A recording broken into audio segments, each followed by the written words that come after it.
And a good Saturday afternoon to you. A beautiful day for football. Winds are calm. Sunshine is coming down. It's senior day. It's the final home game of the regular season for the Dordt Defenders as they take on the Hastings College Broncos. Good afternoon. My name is Mike Biker. I'll be describing the action to you from just off of midfield above the playing surface here at Open Space Park.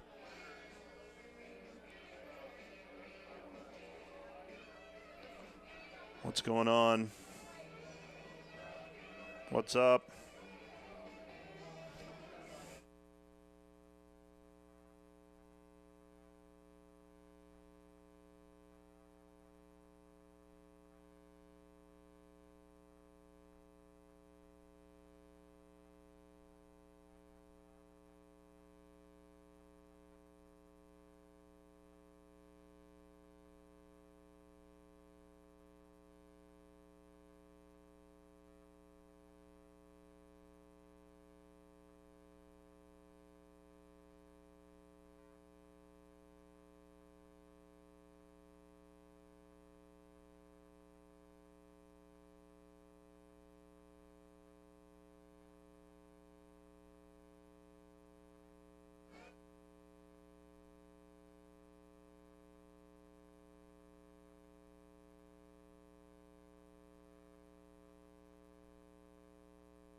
Visiting with Coach Matt Franzen, the head football coach of the Hastings College Broncos, and the Broncos 7-2 this season, 9 games under their belts already. And Coach Franzen, first off, where'd this season go? My goodness, 9 games already for your team. I would imagine it flies when you're 7-2 after 9 games. It has flown by. You know, we had our first game was the last weekend in August, and it was out in Chicago. And I mean, it feels like that was 3 weeks ago. Last season it was a season that we were wanting to get to the end so we could get recruiting and move forward. And this is kind of the opposite. We've enjoyed winning a lot of games and have a great group of young men that we've had the good fortune to work with and build our team with this season. And it's flown by. We've had a lot of fun with it, and it's been pretty rewarding. Now, you talked about it and you alluded to it, and I was going to ask about it. How do you turn things around and get to a point where you're 7-2 entering the final 2 weeks of the season? You talked about recruiting, and I would imagine there's a combination of recruiting and buy-in from existing players. How do you turn things around? Well, the biggest factor in our turnaround was the buy-in part. Recruiting, we're not, and I know that Dordt's the same way. We're not a school that's going to be a big junior college, destination, and we might find a couple of transfers every year in the recruiting classes. But in this year, we had really one transfer that came in as a wide receiver from our offensive coordinator's former school, and that was it. And otherwise, it was mostly the same guys that we had last year, minus some of the seniors.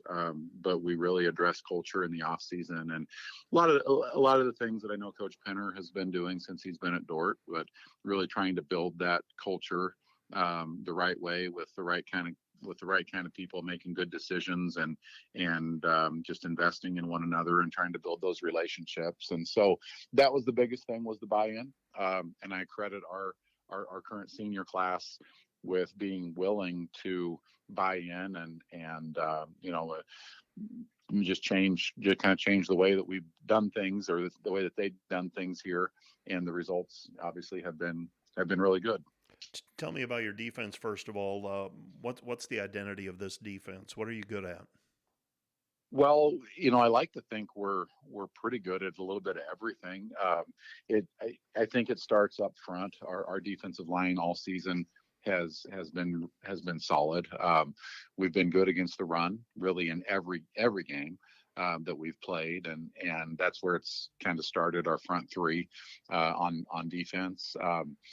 Our secondary is another area that I think has been really good, and the Morningside game, I guess, is the one that we is a little bit different for us, and I know it was for you guys also. But if we take that game out of the picture, our secondary has been really strong all season as well, and we have 3 senior starters back there, and so a lot of experience back, a good amount of talent, and we've moved to a 3-4 defense this year, which is a new scheme, which I think was also good. With our defensively, the returners had struggled the last couple of years, and so I think a new scheme and a new start gave those guys the opportunity to really hit the reset button in a couple different ways.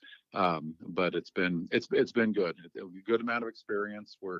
We have a good number of seniors on that defense, and they've, things have finally clicked in for that defense as a unit. Taking a look, Kobe Brandenburg and Christopher Pates leading a defense that you're 6 to the good in terms of turnovers. They have 4 and 3 interceptions respectively. Is that a product of a system? Good individual talent? How do you assess that? Well, probably a little bit of both. Individually, we feel like Kobe Brandenburg was a second team all conference player for us last year. And hopefully he'll make that a first team all conference deal this year. He's, I think, as good a safety as you're going to find in the league. And he's one of our seniors, and Chris Pates at corner has been very opportunistic also.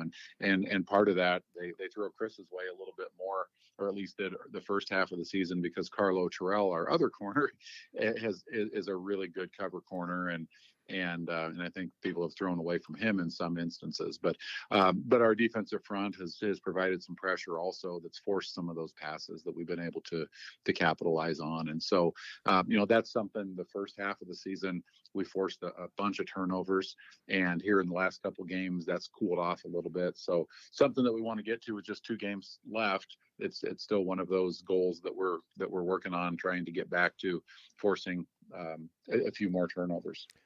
We're talking with Matt Franzen, the head football coach for the Hastings Broncos.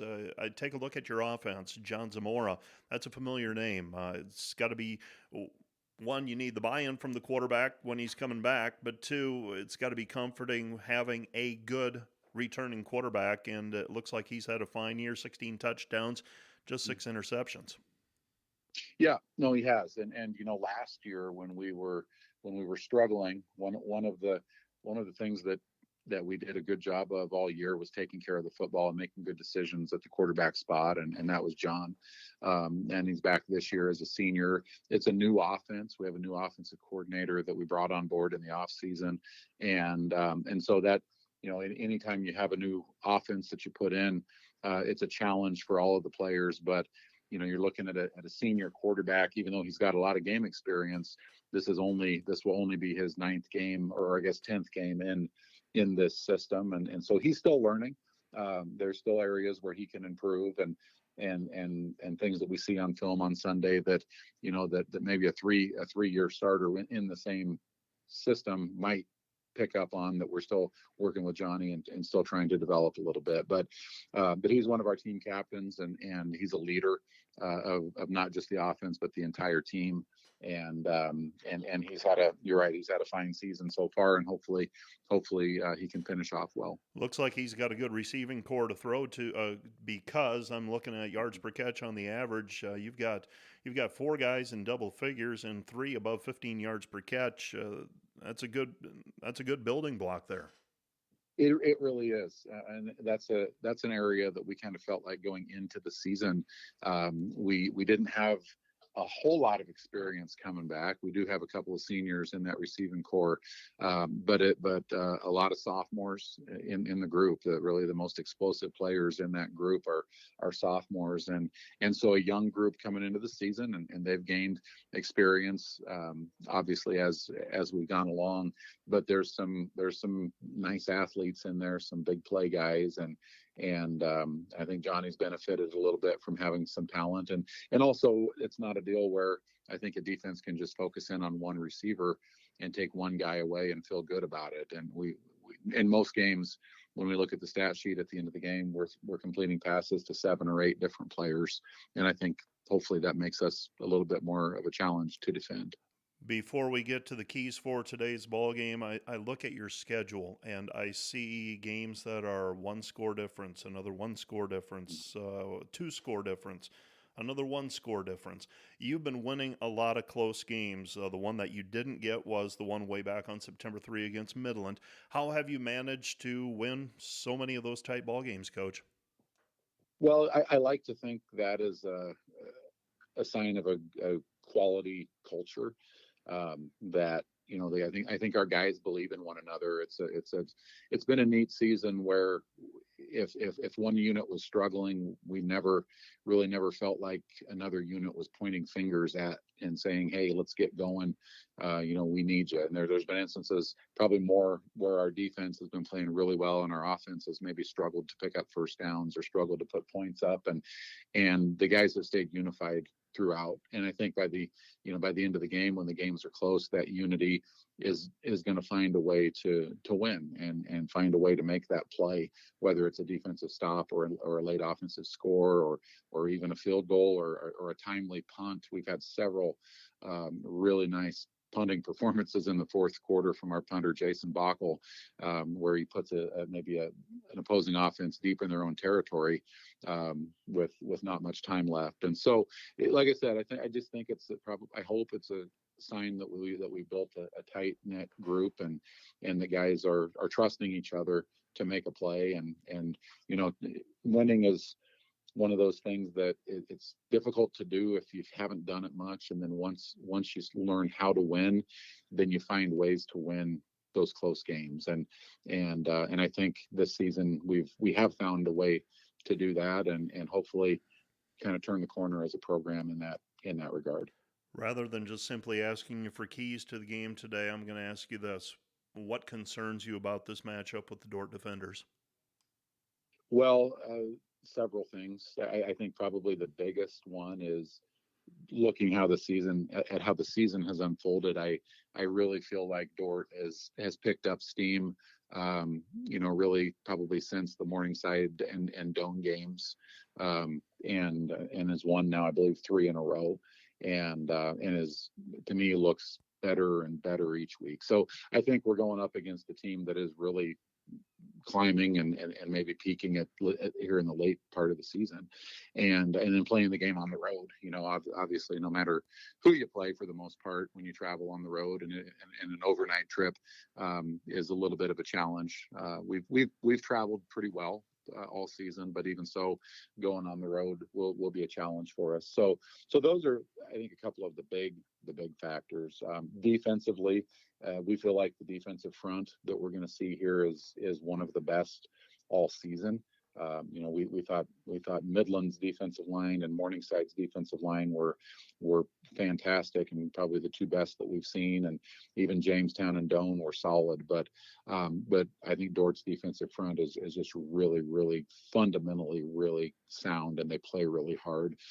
Offensively, it's a group that is can do some different things. So we've got to defend the option. We've got a quarterback that can run and throw the ball, and so we've got to be sound on defense to stay in front of the ball and prevent the big play. And then special teams is an area too where where Dordt has done some good things with a blocked field goal returned for a touchdown in that tight Concordia game, and so special teams is another area. I think it's a team that's opportunistic, doesn't make very many mistakes, and when their opponent makes mistakes, they've done a good job capitalizing. That's Matt Franzen on our pregame show. More in a minute. The city's really reinvested a lot into outdoor space. We have very nice parks, new paths, new features along the bike path, new residential developments. They're just really nice places to move if you're a new family to town or to grow your family. It's been great to find a community that feels like it has an energy and movement to it and feels like it's growing and doing well. And for us, we just feel like this is the place we want to be, where we want to call home. Sioux Center, I just feel, has this momentum. They have wind in their sails. They have a unique group of leadership that's really a driving force here in town. And they're reinvesting into their community. They love their community. And you can see it's almost palpable, the energy that's in town.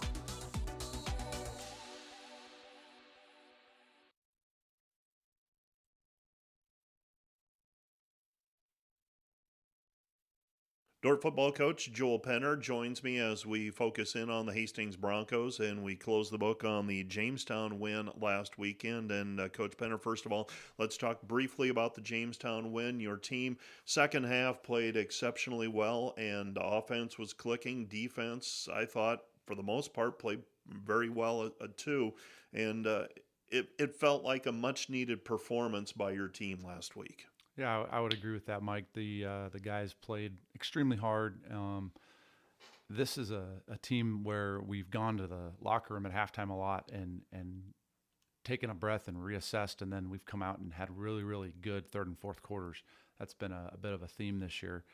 I think there's a lot of reasons for that, but one thing I'll say about it is our guys, they don't get rattled. I think we're very steady. And you don't see us fall apart or self-destruct. They just stick with it. I'm thinking about Mount Marty. We're playing so poorly, as bad a way as you could start a football game, and you look at the final score and you'd never know that happened. And so I'm proud of the guys for sticking at it. And the Jamestown win was particularly on offense. I felt like it was a bit of just like a new ceiling was extended for us. What do you mean by that? Well, Cade McDaniel had a career day. To see him throw for over 300, rush for over 100, and 3 touchdown passes, and he's just confident, and he's playing how we knew he could play all along. He's been one of our best practice playing quarterbacks I think I've ever coached. He's just dynamic in practice, and then he struggled a little bit off and on in some games, and so we really diagnosed that, and I think just freeing him up to not worry about mistakes on Saturday. It's typical young quarterback development. And so for him, we saw that. And then, Eli Bolden's put together 2 back-to-back 100-yard receiving games. And, when he's making plays down the field, it just opens everything up for us. And so the offense was finally doing, I think, what it was intended to do. And so hopefully we can keep that going. Tell me about Chase Tompkins, the freshman. Where's he from? What kind of high school career? What kind of player was he coming in? He strikes me as the type of kid who they just found a way to get him the ball, and in high school, I'm sure he really thrived on that. Tell me about him. Yeah, Chase is awesome. He's got the it factor that coaches talk a lot about. He comes from Thunder Ridge High School in the Denver area, Colorado, and you watch his film and you say, he's a football player. He does a lot. He's a slot receiver. He's a running back. In fact, we initially told him he's going to be a running back for us, and then decided to expand that role, move him out to receiver. But we still, as you saw last week, we still give him some backfield roles and motion him in, and so he's one of those utility, all-purpose skill players that the sky is kind of, your limit on what you can do with him, and it's fun to see his role expand as he goes here. we continue to watch that happen, and different players come in, and that's always fun to watch their development. Defensively, your team last week, really, we expected one thing from Jamestown, it felt like, and they came out and tried to do something different. Your assessment of how your defense played against Jamestown? Yeah, it was a one of those game plans where no cheap ones. If they're going to score, they're going to have to drive. We need to be good on the run, even though we knew that their bigger game plan was going to be to throw the ball. They have tremendous quarterback with great precision, and we limited their explosive plays. They had 6. Our goal was 7 or less, and so that was big. They did catch a deep touchdown pass that was just a one-on-one, and the guy won, and the quarterback threw a great ball. But overall, I thought our defense played a disciplined game, and we got after the quarterback, which was another goal. And so I wouldn't give us the A+ performance that we were hoping for, but it was a solid day for our defense. Let's turn our attention to Hastings, and I look at them, and defensively, what's the strength of this Hastings team? Coach Franzen's done an incredible job building this team, developing the roster, and a lot of the same guys that we saw last year. But my goodness, you watch the film and you're just like, I can't believe these are the same guys.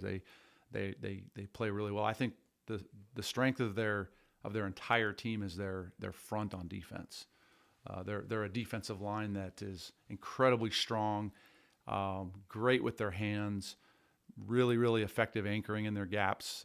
They're giving up 83 yards rushing a game. Mm-hmm.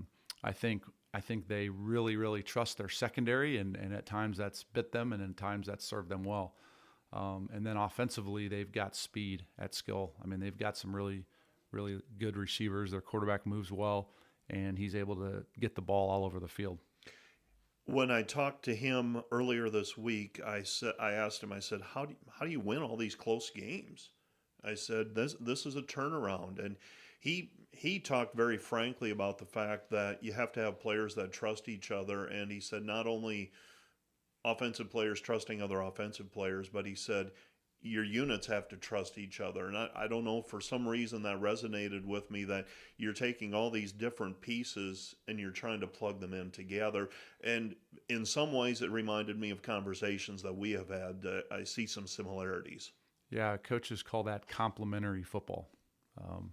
And it's really the top down. I believe that happens when you develop a culture in your program where the kickoff team really trusts the defense, and the punt unit really, really trusts the offense. And whoever's out on the field, everyone can look out there and say, I know he's going to give it all he has. And I really think that kind of stuff shows up in the fourth quarter of games and in the fourth quarter of seasons. Here we are in November, Mike, and I've been preaching all year to our guys, the longer we play, the better we get. And I think we're really going to have that test this week because we're playing a very good football team both this week and next week. And so I think the needle will move in this game with culture. I really believe that. And so I've kind of pit the game as our culture versus their culture. And I know they have a great culture, so it's an awesome challenge for us.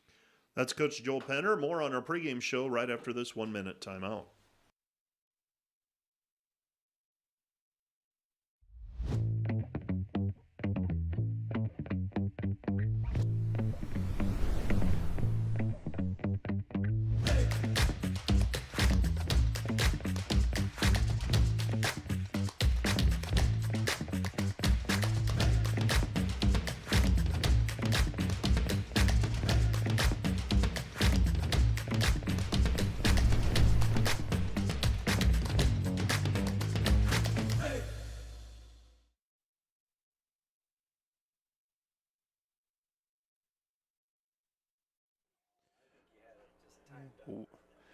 We are live on the Dordt Media Network with the broadcast of our contest today between Hastings and Dordt, and we're going to be getting coordinated and up with KIHK in just a moment as well, and we will guide you through the rest of the pregame show.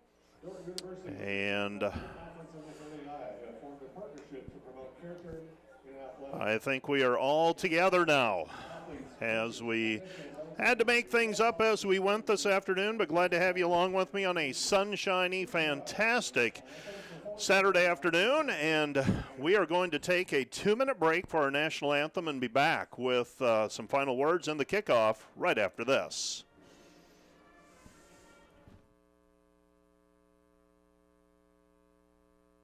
Hi, I'm Derek Coops. I'm a senior here. I'm from Sioux Center, Iowa, and I love working at the Dordt Media Network because it's a lot of fun working with everyone and watching all the sports games. Thanks for watching the Dordt Media Network. Hi, I'm Nathan Suleiman. I'm from Singapore, and one thing I love about the Dordt Media Network is that it is always a good time on the job. Shout out to my mom, my dad, my fiance, who's probably watching this.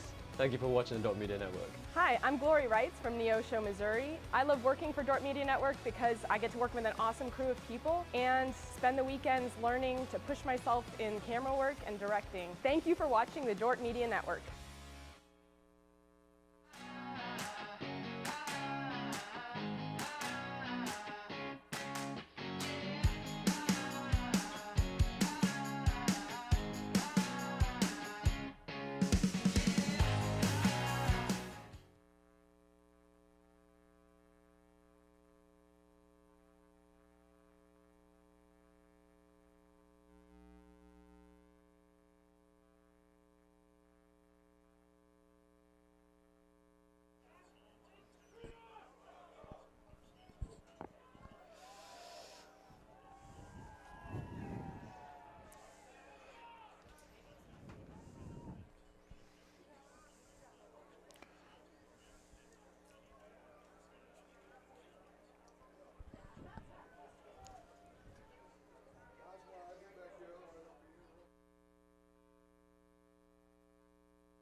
And that was the Wireless World pregame show. I'm joined by Kyle Achterhoff. My name's Mike Biker as we get set for football this afternoon between the Hastings Broncos and the Dordt Defenders. And Kyle, a beautiful day, first of all, and we've gotten spoiled a little bit, but playing a team, the Hastings Broncos, when the schedule came out early in the year, you thought, okay, this might be a little bit of a breather before you face Midland at the end of the year. Well, Hastings, they have shown that you can get things turned around rather quickly, and they have from last year.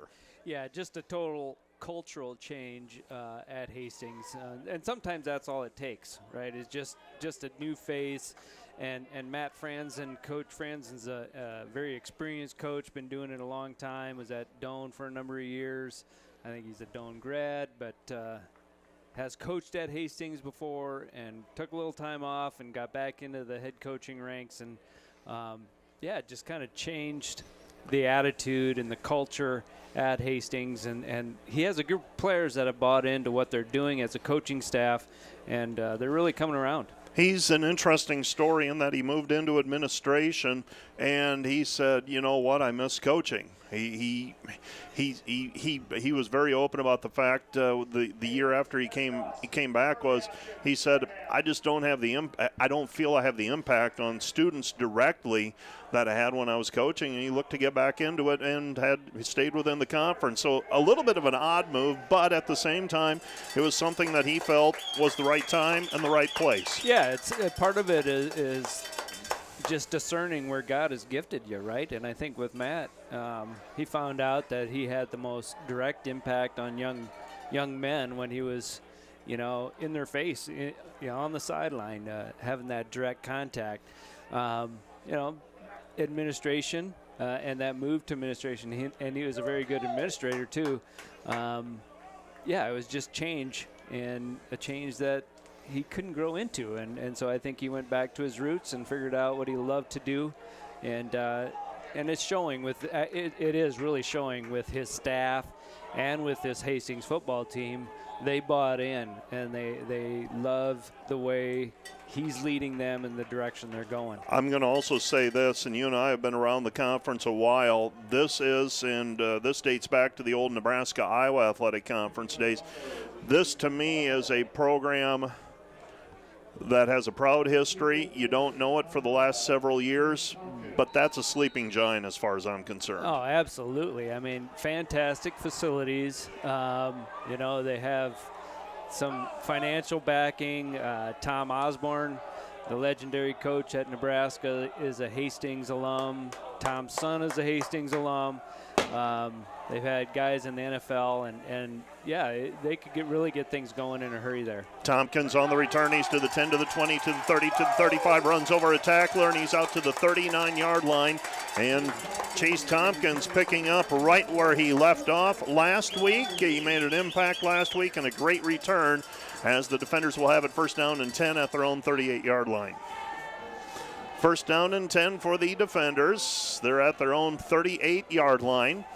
And the defenders, they shook things up a little bit last week in terms of lining people up in different spots.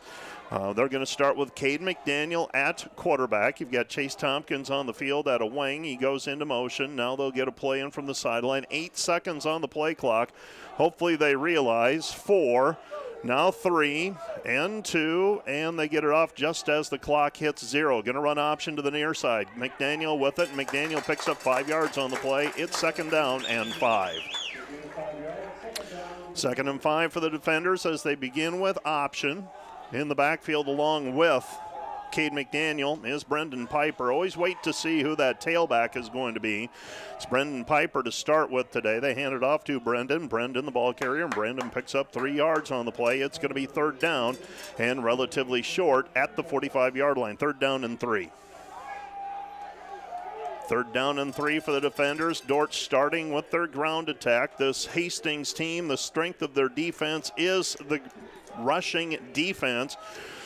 They're very happy with how their front 3 have played so far this year. Hayden Large motioning. They throw a screen pass intended for Tompkins, overshoots him to the far side, sets up fourth down and 3, and the defenders will punt. The Dordt goes to the air on third down, and looked like it might have been the right play call, just missed on the execution. Yeah, it looked pretty well blocked out on the perimeter. I think if we'd have been able to get to the pass completed, we would have converted on that third down.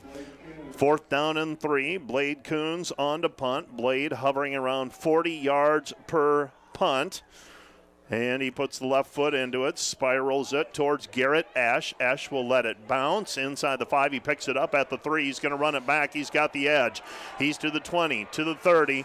Blade Coons trying to slow him up. He isn't able to, and a punt return, and Garrett Ash steps out of bounds at the 31-yard line. Fortunately, Ash unable to walk the tightrope on the far sideline and steps out of bounds at the 32. Otherwise, it's 6 for Hastings. Yeah, it really should have been. No reason for him to even get that close to the sideline. Sometimes you just lose track of yourselves and where you're at on the field.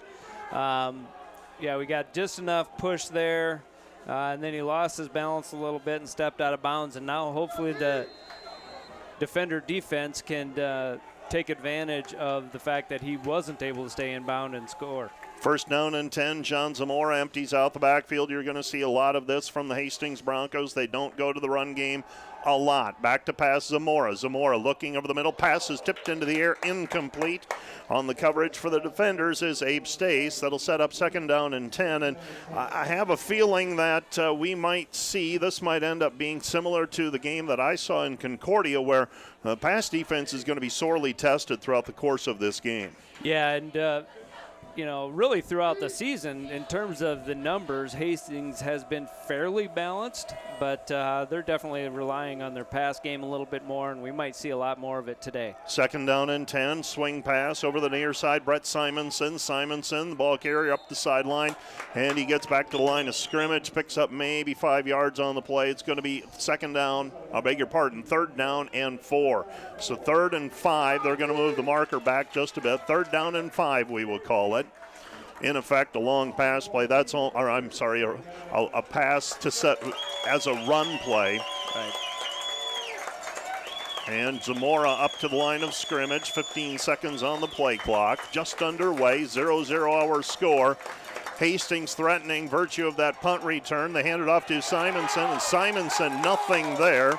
And the run defense, good penetration that time by Ian McDonald. That'll set up 4th down and long. And the Broncos in no man's land here, facing 4th and 5. This would be a plus 40-yard field goal on a day with no wind. It looks like they're going to go for it there. The offense is still on the field. Yeah, I believe their kicker has a long of mid-30s. 36, yep. Yeah, so this would be definitely stretching his limits, I think, and Coach Franson wants to keep this drive going for the Hastings offense. 4th down and 5, back to passes Zamora. Zamora under pressure, and he's brought down. He looked right, and the Dordt defenders were able to break through and get the sack. Pressure applied by Drew Dom. Sam Andrews there as well. And the Dordt defense comes up with a stop, and they'll have it 1st and 10 at the 34-yard line. Good pressure right up the middle. Yeah, great job of penetration and by the front 4 getting pressure. And really nowhere for the quarterback to run, scramble by any time. Great job of compressing the pocket and getting the sack. 1st down and 10 for the defenders at their own 34-yard line. Had some success on the ground on their first few plays and then went to the air on 3rd down and missed. McDaniel back to pass. He's going to throw it up for Eli Bolden, and Bolden unable to get inside position, holding his ground for the Hastings Broncos. Blake Vaughn on the coverage did a nice job of holding his ground, basically boxed Eli Bolden out and didn't give him a path to the football. Yeah, and we've seen it the last couple weeks. Dordt taking deep shots down the field, looking for completions, obviously, but if not that, getting a pass interference. 2nd down and 10, handoff. And this is Nick Wellen, I believe, on the carry. Nick Wellen picks himself up, gains 7 yards on the play. It's going to bring up 3rd down and 3. Yeah, very manageable 3rd down situation now for the defenders. Really keeping that playbook wide open. They can go to the pass, short pass game, or look to run the ball again. 3rd down and 3 for the defenders. Rolling left and running the option is McDaniel. He's got the 1st down. He's out to the 46-yard line.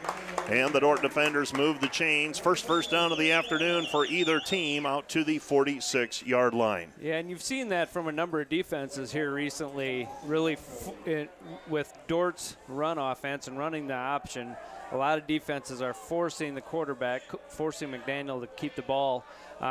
Look for probably some different blocking schemes by Dordt just to try to get the ball out to the pitch eventually here today.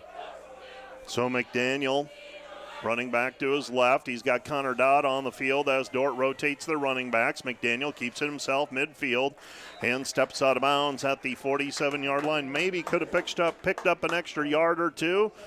Says this is a 1st down play. We picked up 7. That's enough. Yeah, and you want to see that from your quarterback who, at least looking at how Hastings is defending the option, he's going to have a number of carries today. So keep yourself healthy. Don't take any unnecessary shots. 2nd down and 3. Know the situation. Handoff Anthony Trojan. Trojan, the ball carrier, low to the ground. Breaks the tackle. He's to the 30, 25, 20, 15, 10, 5. Anthony Trojan, touchdown. I love to see that from your senior running back on senior day, making a big play here early in the contest. Piper had a carry so far. Wellen, Trojan. Dodd was out there, didn't get the ball.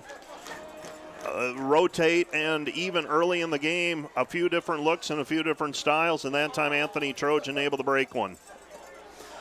Fulton Gunderson on to attempt the point after try with 10:33 left to play in the 1st quarter. Picking it up out of the turf is Blade Coons. It's up and through, and the Dordt defenders are on the board first, 7-0. We'll be back with more on KIHK and the Dordt Media Network in 1 minute.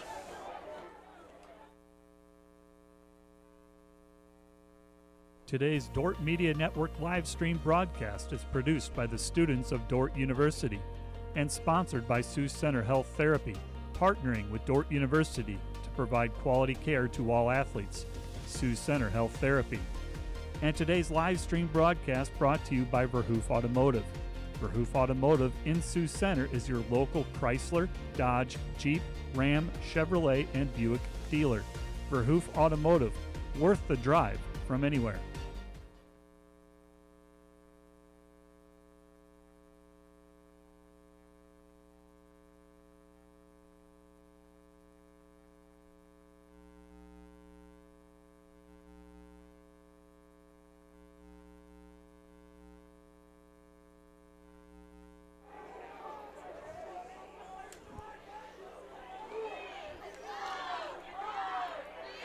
Kickoff taken by the Hastings Broncos, and another good return by the Broncos. Dordt sits a foot race down the sideline. I'm looking for flags. There are none, and a kick return for a touchdown. And Kyle, we said right afterwards, after the touchdown, what a momentum shift. And Antoine Murphy, a momentum shift back to the Hastings Broncos, and that's the second week in a row we've seen a kick return for a touchdown. And that becomes a little that's troubling. That's a concerning thing here, Mike. A trend over the last couple weeks, and coverage just not staying in their lanes, creating a seam, and ultimately not getting to the ball, right? And second kick return in 2 weeks. And swings that momentum back towards Hastings now. Jason Bockel on the point after try. Bockel 26 of 27 this season on point after tries, and the Dordt defenders now tied with the Hastings Broncos 7-7. We're going to keep it right here simply because they aren't taking a lot of time, it seems, after scores and getting to the kickoff. So we'll keep it right here and tell you that today's pregame and postgame shows are brought to you by Wireless World, your local Verizon authorized retailer with 7 locations in Northwest Iowa. Visit them at wirelessworld.com. So if you're just joining us, you've seen all the action, Anthony, or you've heard all the action. Anthony Trojan, a run that capped a 66-yard drive, and answering back, Antoine Murphy with a kick return for a score. And the Broncos have tied it at 7-7, and you can't relax in this game. And we talked last week about, are we going to keep having kickoffs? When are we going to start just giving it to teams at the 30 and calling it good? And that's a big reason why people don't want to see that rule implemented. Yeah, exciting play in the game. You know, fun things can happen on kickoff. Obviously, the talk is the risk factor and the high-speed collisions on kickoffs, but it also makes for a fun ball game. Nick Wellen on the return. Good field position to the 34-yard line. A high and shallow kick. And the Dordt defenders will have it. First down and 10 at their own 34-yard line. And let's see if the defender offense just felt like they stepped off of the field with a 7-0 lead, because they did. And it's now 7-7. Anthony Trojan back on, I believe, at running back for the defenders. McDaniel, the quarterback. McDaniel hands it off, and Anthony with it to the 40, and almost a first down. And Anthony Trojan last year against the Hastings Broncos ran for over 100 yards, and for some reason, Anthony Trojan, he'd love to have Hastings on the schedule every week the way it looks. Yeah, he's traditionally just played really well against this Hastings squad. The Hastings defense different than a year ago, different front, different scheme, but not slowing Trojan down so far today. Handoff to Trojan up the middle, and Anthony Trojan picks up 2 yards on the play. It's going to be second down and 8, and now you see the chess game begin, that Hastings might be adjusting things on defense and see if Dordt's able to probe and maybe go away from that running game in between the tackles. They've had success there recently. Second down and 8. 7-7 our score. Cade McDaniel, the sophomore quarterback, coming off a Player of the Week performance last week in the win over the Jamestown Jimmies. 7-7 our score. 9:12 left to play in the first quarter. Handoff Trojan to near midfield. Maybe picks up 3 on the play. It's going to be third down, and it looks like a long 5. So 3rd and 5 for the defenders.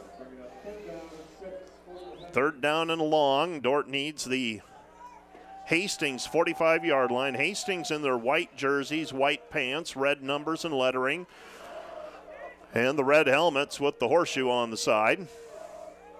Handoff and the carry. This is Trojan, and Trojan forward progress to about the 47-yard line, and that's going to set up 4th down and short. You see something?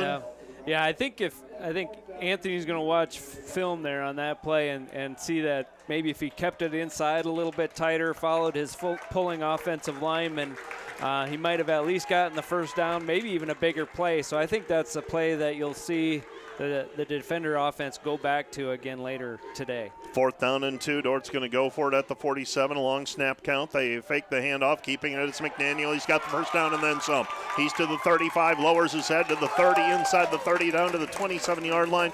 Pretty good downfield blocking that time by the receivers. Yeah, and this receiver unit for the defenders, they do a great job, and they've done it all year. Great job of converting into blockers downfield and just staying on people, putting body on body, getting those extra yards for the ball carrier.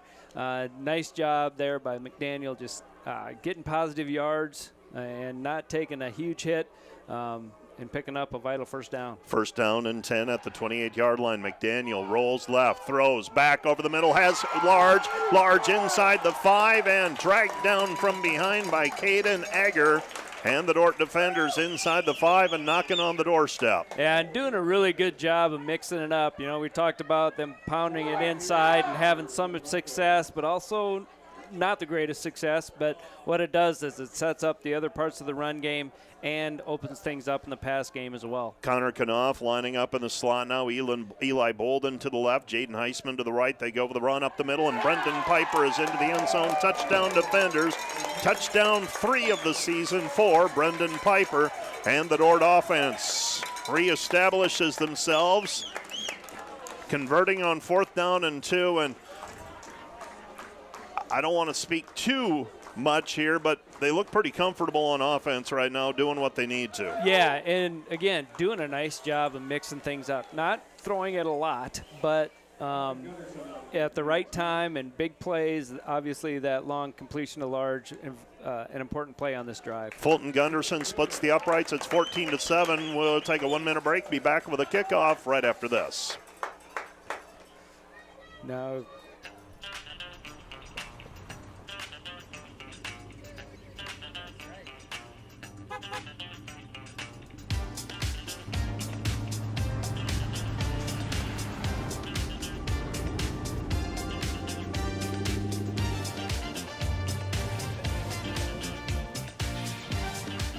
family, farm, business, community. People's Bank, where values matter. We understand how complex the financial landscape can be to navigate.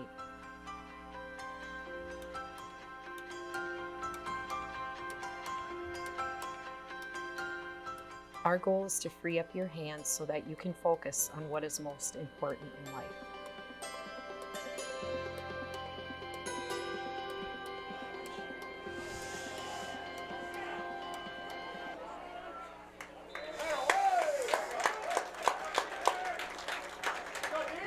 Jordan Van Veldhuizen with the kickoff, and I breathe a sigh of relief as the return man is ushered to the sideline. I believe that was Antoine Murphy again, and it's 1st down and 10 for the Broncos at their own 28-yard line. 1st down and 10 for the Broncos. John Zamora. Hastings offense, 1 series thus far. They scored on a kick return. They had great field position with a punt return. Handoff to Simonson. Simonson the ball carrier, and Simonson dragged down from behind. And pretty active on defense. That's Ian McDonald again, the linebacker, coming up to make the tackle. Yeah, McDonald does a great job of playing off the block. Hastings had a player assigned to him, and he played off the block and made a good tackle. Only allowing a 2 or 3 yard gain. Gain of 3 on the play. It'll be 2nd down and 7. Simonson in the backfield. Zamora is the quarterback to the near side. You've got Ethan Wilborn, the wide receivers. 3 receivers set to the left, 1 in motion. That's Jayshawn Wright. Back to passes Zamora. Feels pressure.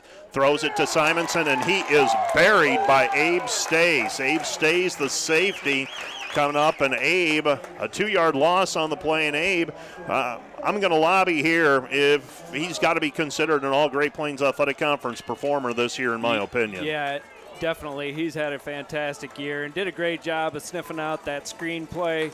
Hastings doing a little bit of misdirection, trying to get the flow one direction and throw the screen backside. And Stays does a great job of staying at home, finding his man, and making the open field tackle. Zamora facing 3rd down and 9. 3 receivers set to the right. Simonson in the backfield picks up a blocker. He's under pressure. Jessup Leakey blocks his line of vision, and coming up to make the sack, I believe that's Tyler Wieringa. Tyler Wieringa and Drew Dahm on the quarterback sack, and the defenders force a punt. Well, Jessup Leakey blocked out the sun there as Zamora was looking to make the pass, and he had to bring it back down, and by then the pocket had completely collapsed. Yeah, one disadvantage of having a quarterback that's not real tall, 5'6", 5'8", couldn't see over the defensive line, and got the pressure was able to get there. Bockel on the punt. That is a 32-yard punt.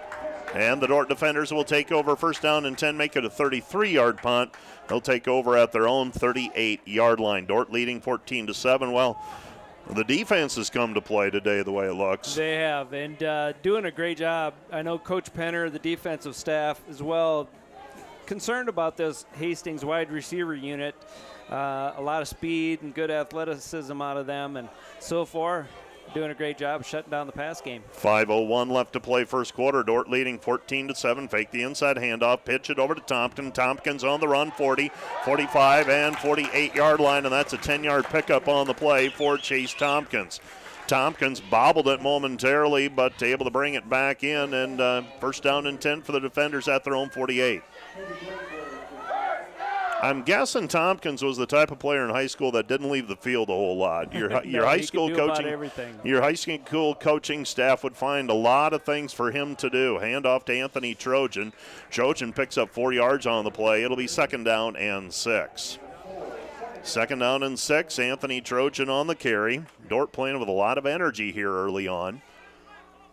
Crowd bringing a lot of energy on a great day for football. Handoff up the middle, and that's Trojan on the carry to the 45-yard line. Sets up 3rd down and 3. Dordt in all likelihood here to 4-down territory. They showed that on their first drive, and if they don't have a loss here on this play, I'm guessing they're going for it. So that changes your play call options. Cade McDaniel. 2 receivers to the right, nobody to the left. Fake the handoff. He's going to pitch it. Right side, this is Wellen. Wellen with a head full of steam. Downhill, 35-30, 25-20, 15-10-5. Touchdown, defenders. Nick Wellen with the touchdown run, and the Dordt defenders on the board again, 20-7. And the Dordt offense right now clicking, and I don't know if this is just spillover from the last 2 weeks or building, or it's the specific game, but my goodness, they are clicking today after that first series. Yeah, playing with a lot of confidence. And obviously the players have to go out and execute. But right there, and that was the 2nd time on that drive where Dordt was able to get the ball out to the pitch back. First Tompkins, and then on that play, Wellen. Yeah, and it was just an opportunity and great scheming. A great job of scheming by Coach Penner and the offensive staff, looking for ways to get the ball into your playmakers' hands in different situations, not force McDaniel to have to carry the ball all game long, and running backs are making some plays. Nick Wellen from Brush, Colorado on that carry, and Nick's going to help his 5.0 yards per carry average with that touchdown run. And the Dordt defenders cap the 62-yard drive with a big play on 3rd down and 3. So Dordt leading 21-7. And Jordan Van Veldhuizen on for the kickoff. And boy, at this rate, we're going to have a lot of possessions in this ball game. That was Dort's 4th possession. And we've got 3:46 left to go here in the first quarter. 21-7 defenders leading. Van Veldhuizen, the freshman from Larchwood, Iowa. And he will put his foot into it for the Dordt University defenders. End over end kick. and it's taken by Murphy. Murphy at the 25-yard line, and not much there for Murphy. Murphy stopped at the 21-yard line, and it's first down and 10 for the Broncos, deep in their own territory at their own 21-yard line. Yeah, much better job on the kick coverage there. Actually, the last two have been pretty solid. Switching things up, the kick before going a little bit shorter, higher short kick. This one trying to drive it deep and good coverage. Zamora, the quarterback. Zamora back to pass. Zamora's going to take a shot over the top. Huttinga's there, and he was coming back, and Grant Hickson times it out perfectly, knocks it away on the pass attempt for Garrett Esch as they take a shot down the field. And the defenders look like that safety playing a little deeper today than we've seen in other games. Yeah, you know, with Hastings really relying on the pass game and having big play receivers at their disposal, you're going to see this Dordt secondary challenged. And right now, I'm sure the coaches are saying just don't give up big plays. Zamora hands it off Simonson. And Abe Stays sees it, darts to the outside, pushes him back to the middle where he's got help, and it's a 3-yard pickup on the play. It sets up 3rd down and 7. 3rd and 7 with 3:20 remaining. First quarter of play, Dordt leading 21-7. So 3rd down and 7, football at their own 24-yard line. Defenders in their black jerseys, black pants, gold numbers and gold piping on the sideline. Zamora in the shotgun. Zamora back to pass. Zamora looking over the middle. Pass is complete, and that's going to be short of the first down. Grant Hickson plays it nicely. Ren Allen on the receiving end of it, but Allen stopped well short of the first down, and that'll set up 4th down and 5 for the Broncos, and they're going to be forced to punt. Yeah, nice job by the defensive secondary. The linebackers getting into their zone drops, knowing where the sticks were, forcing the underneath pass, and just stepping up and making a tackle. Chase Tompkins back to receive. The kick from Bockel. Line of scrimmage is the 26, and he shanks it off the side of his foot. Takes a bounce at midfield. It's touched by a Bronco player. It's touched by the Bronco player at the 46-yard line. I believe the officials saw it. They threw the beanbag. And so it's going to be 1st down and 10 for the defenders. Nice field position at the 46-yard line. So about a 30-yard punt for Bockel, and Dordt with it near midfield. Yeah, good starting field position for an offense that they kind of have things going right now. Feels like a lot of confidence. Yeah, feels like the field is tipped right now, and let's see if the defenders can keep that rolling. Back onto the field will be Piper the running back. And we've got a whistle.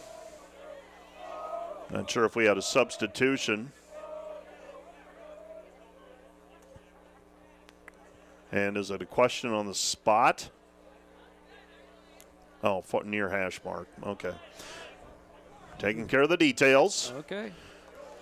Going to move it from the far hash mark, or the east hash mark if you're familiar with Open Space Park, to the near hash mark. That's in relation to us up in the press box on the Dordt side of the field.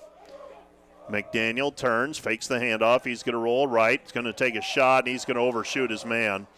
Eli Bolden, and looked like there might have been miscommunication there, and that might be a situation too where Eli, they have the freedom to do something based on a read, and quarterback sees something that the wide receiver sees differently. Yeah, and I think McDaniel also felt the pressure. He did have a Hastings defensive lineman right in his face, and it might have just been one of those, get rid of it, throw it away, live for the next play.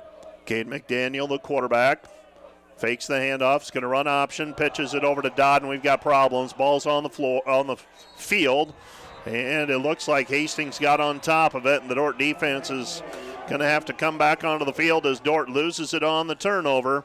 And diving after it was McDaniel. He picks himself up, and he's going to jog off to the sideline, so that's good to see. But the defenders miss on a pitch play. 1st down and 10 for the Broncos at the Dordt 39-yard line. Yeah, a little bit of that chess match there, Mike, where Dordt was getting the ball out to the pitch quickly and winning on the perimeter blocks. That time, Hastings did a good job of getting pressure into the backfield and being at the pitchback when the ball was there, causing the turnover. Under 2 minutes to go in the first quarter. Hastings now with 3 running backs in the backfield. Taking a shot is Zamora, and Zamora throws, well, no one within 10 yards of it. And I think the wide receiver actually went out of bounds and tried to come back in. And even if that is completed, it's going to be a penalty. So 2nd down and 10 on the incomplete pass at the 39-yard line.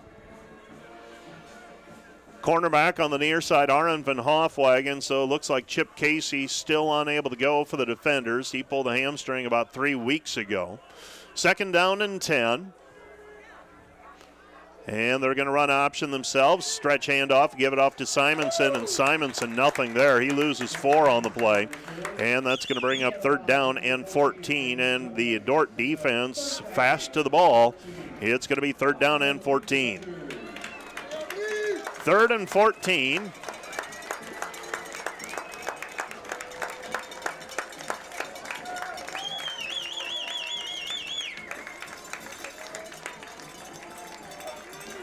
So 3rd down and 14. Football at the Dordt 44-yard line. Zamora empties the backfield. 3 receivers to the right, 2 to the left. And Zamora back to pass. Dordt sends 3 pass rushers is all. Zamora scrambling, has a man open at the 35-yard line, completed to the 32-yard line, but short of the 1st down. That's going to bring up 4th down on the completion to Simonson. Yeah, and you'll see Hastings going for it here on 4th down because, like you mentioned earlier, just kind of in that no man's land. Not worth punting it, not worth trying a long field goal. So they'll be going for it here on 4th and 3. Curious if Dordt brings an extra pass rusher here. 4th down and 3. They empty the backfield. 3 down linemen. They send a 4th. Pass over the middle is complete, and that's going to be a 1st down. 1st down completion to Will Austin. So Austin, but we've got a flag on the far sideline at the 26-yard line. Hastings signaling that it's against the defenders. And because they didn't stop play, I'd assume that is correct. So they say offsides against Jessup Leakey. 1st down and 10 for the Broncos as they decline the penalty. It'll be 1st and 10 for the Broncos at the 26 with 26 seconds remaining here in the first quarter. Dordt leading 21-7. Scored on 3 straight possessions. Were held to a 3-and-out on their first possession and turned it over on their most recent possession, leading to this drive for the Broncos. Back to passes Zamora. Zamora under pressure, and Zamora nowhere to go. Zamora's forward progress, they're going to mark him at the 38-yard line. And Jessup Leakey and Drew Dom and et cetera, Cooper Hidalgo all providing pressure for the defenders. Well, and you heard praise from Coach Franson in his pregame interview talking about this very good Dordt defensive line, and they're showing up today with making some big plays in the Hastings backfield. That's the end of the first quarter. 21-7. Back with more from Open Space Park in 1 minute. Today's Dordt Media Network live stream broadcast is produced by the students of Dordt University. And brought to you by Pizza Ranch, buffet, carry out, or delivery.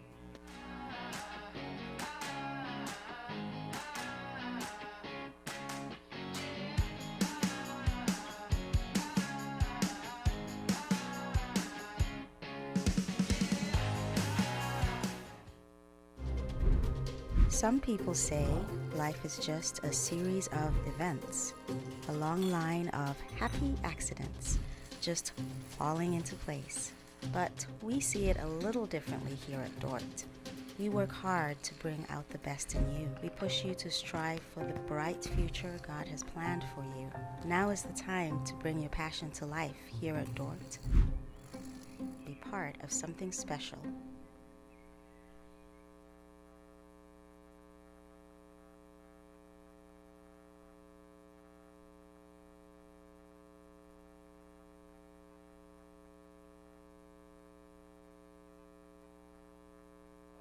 Welcome back to Open Space Park. Hastings with the football, facing 4th down and long, and great open field tackle that time by Abe Stace. Little or no gain on the play. They'll probably give him about 2 or 3 yards on it, but it's to the 35-yard line now. It's 3rd down, and I'm going to call it 19. 3rd and 19. Yeah, and again, that part of the field where Hastings is thinking, get part of this. Yeah. Third down and go for it on 4th. Zamora sends a man in motion. Back to passes Zamora. Zamora under pressure. Zamora still under pressure, and he can't find anybody, and Sam Andrews says hello. And that's a loss on the play back to the 41-yard line, and the Dordt, well, they're getting pressure up front, but also on the backside. He had a little bit of time there, and the secondary not giving Zamora any lanes to throw through. Exactly right, Mike. Very good coverage on the back end that time. That one you can almost put in the book as a coverage sack. But, yeah, guys up front staying after it, keeping the pressure on Zamora. 41-yard line, so a punt, and fair catch called for by Tompkins. He's hoping it bounces inside into the end zone. It does not. It's fielded at the 4-yard line. So that ends up being a 37-yard punt by Bockel, and that is where Dordt will start from. 1st and 10, leading 21-7. Well, the defense so far pitching a shutout. I know there are 7 points up on the board, but those 7 points via kick return. Otherwise, the defense has slammed the door through 1 quarter of play. Yeah, now offense with their back to the end zone here deep. Going to have to make some positive plays to start this drive. Brendan Piper in the backfield. Nick Wellen on the field as well. He's lined up at that. Well, he's lining up now to the left side, that H-back. If there is a tight end, that's what it is basically. You got Hayden Large lining up as a wide receiver more or less. Inside handoff, and not much there for Brendan Piper. That's going to bring up 2nd down. So 2nd down and 8 for the defenders at their own 6-yard line. And sometimes these situations, you just really don't want something really bad to happen until you get a little breathing room. Exactly right, Mike. You want to try to gain some positive field position and at least get it out from the end zone so your punter has an opportunity to win some field back. Another couple yards on the play for Piper, brings up 3rd down and 6. It's going to be a long 6. They need they get to the 15-yard line, it's a 1st down. So, and the ball right now looks like shy of the 9. So we'll call it 3rd down and 6. So 3rd down and 6. Having some clock issues. Yeah, that's the way it sounded. Play clock issue. Back to passes, McDaniel. McDaniel pass complete. And going up for it in traffic and coming down. That's Eli. Was that Eli Bolden or Hayden Large? Eli Bolden. Eli Bolden goes up in traffic and brings it down and gets a big catch for the defenders and a 1st down. Yeah, and I know people are not real excited about when you're deep in your own territory throwing the ball, but that's exactly what the defense is thinking too. Oh, they must want to run it to try to gain some yards and get some room for the punter, but it can open up in the pass game and made a nice play there. 1st down and 10. McDaniel's going to scramble. He's got some room, gives himself up at the 24-yard line, and it'll be a 2nd down, so positive yardage as not a designed run play, but McDaniel didn't see anything downfield that he liked. Pocket was collapsing, got out, picked up 4 yards on the play. 2nd down and 6 for the defenders at their own 23-yard line. 11:45 left to play here in the first half. Dordt leading 21-7. McDaniel looks to the right, sends a man in motion. That's Bolden. Hands it off, and the ball carrier up the middle, and that's a 1st down for the defenders. Nick Wellen on the carry. Yeah, real good job of creating a seam inside. Good job in the inside run game. Guys up front creating some space. Getting a lineman pulling up the hole and creating some space and getting an important 1st down. I think Patrick Tovar took 2 players out in that play. Handoff up the middle is Wellen. Wellen, the ball carrier, picks up another 3. It's going to be 2nd down and 7.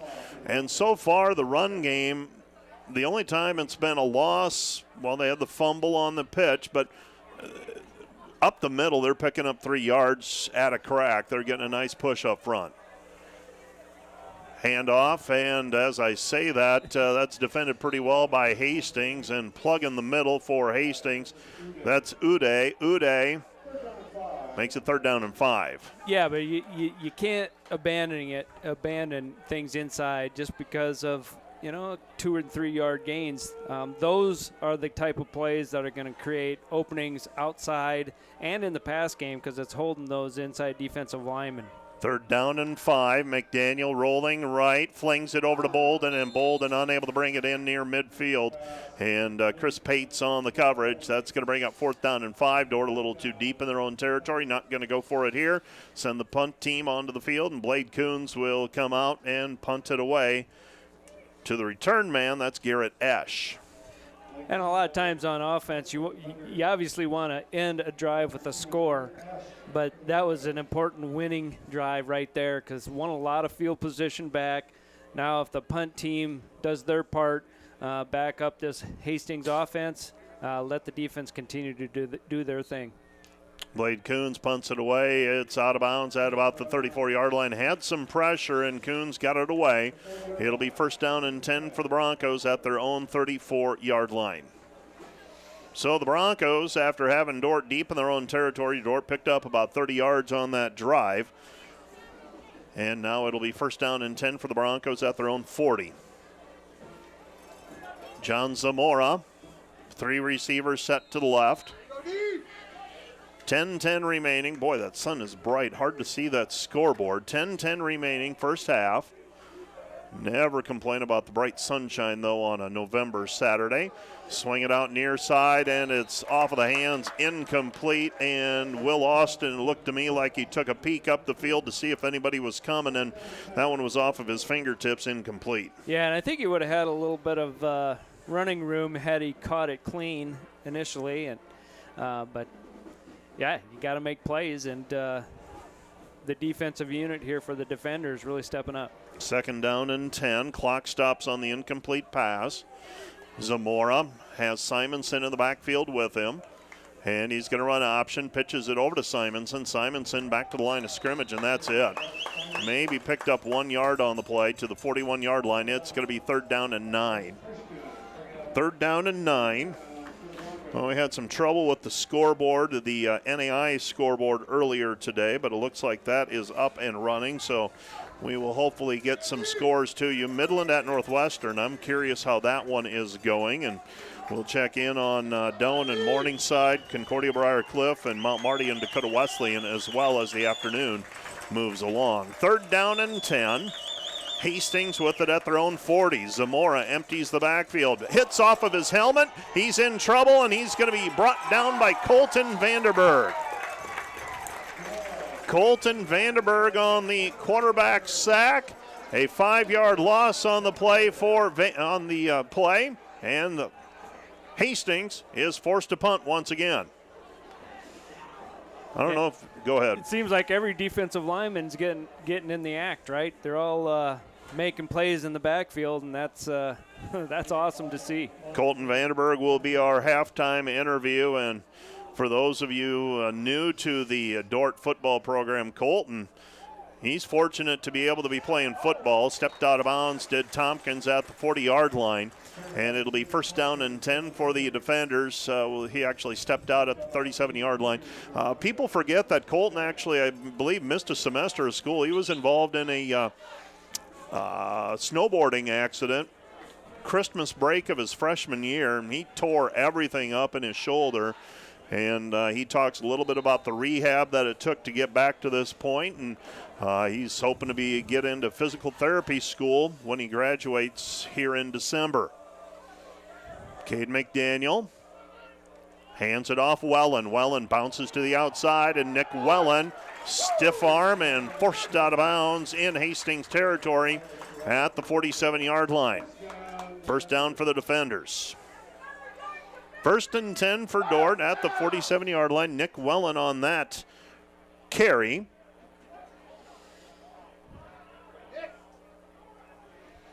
So 1st and 10 for the defenders.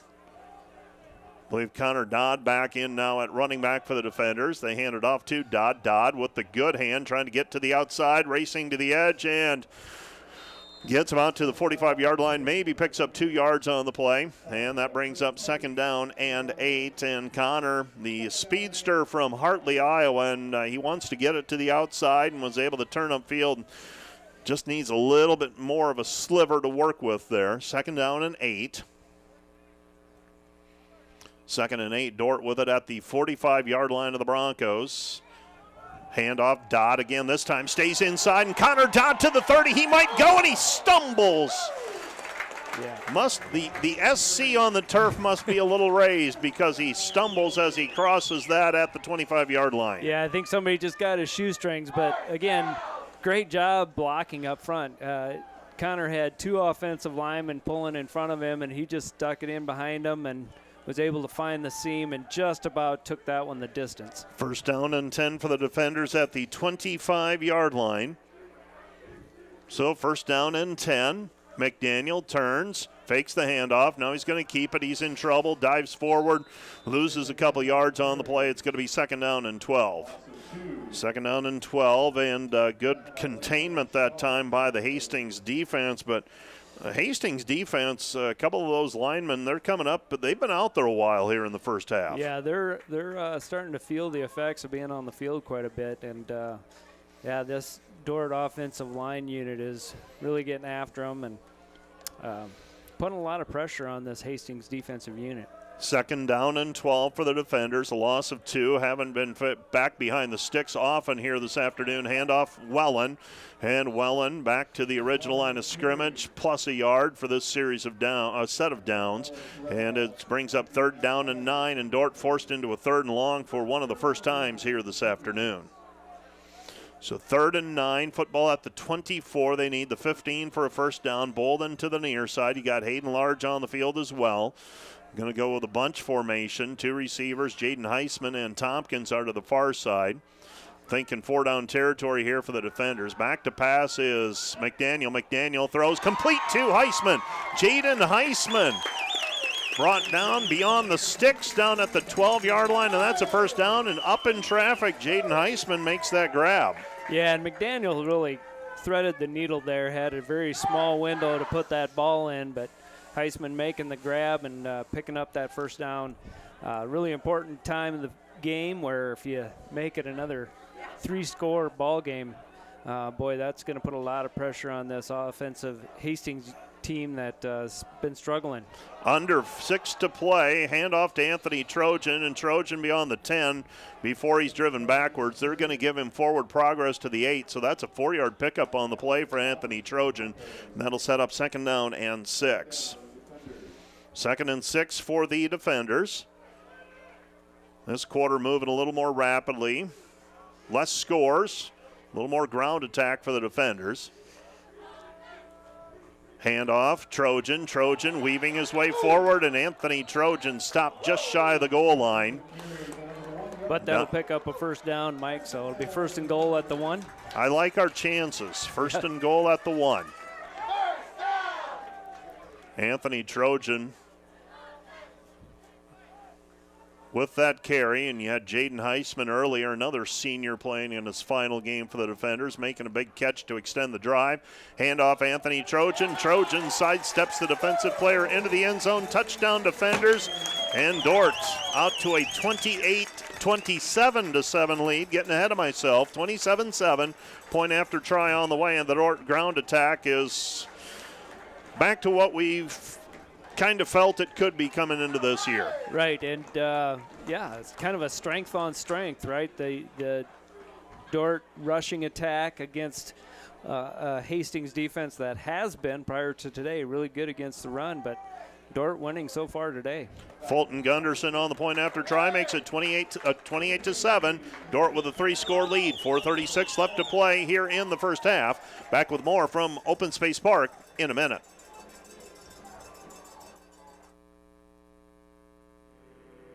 As a bank that cares about supporting small businesses, American State Bank assisted hundreds of young entrepreneurs launch their first business. Starting a business can be complicated, even when it's just a lemonade stand. It's never too early to begin thinking towards your next project, and we'll be here to help make it go as smoothly as possible. Supporting entrepreneurs, no matter their age, it's what we do.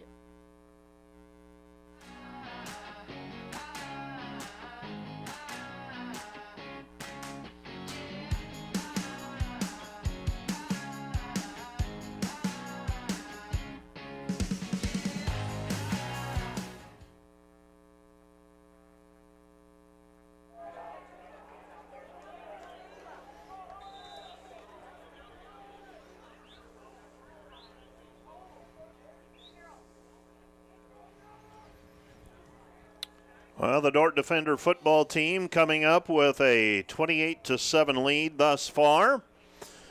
Still 4.5 left to go in the first half. 4:36 if you want to be precise. Jordan Van Veldhuizen short kick. Fair catch called for at the 24-yard line. And the juggling act by the return man.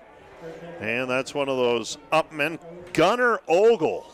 And Gunnar, you always wonder about that. You call for the fair catch, and you suddenly realize I got to make this play, and that one nearly popped out, but he comes back with it. First down and 10 for the Broncos at the 25. Yeah, good execution in the kick game, actually, to put the ball right there at the 25.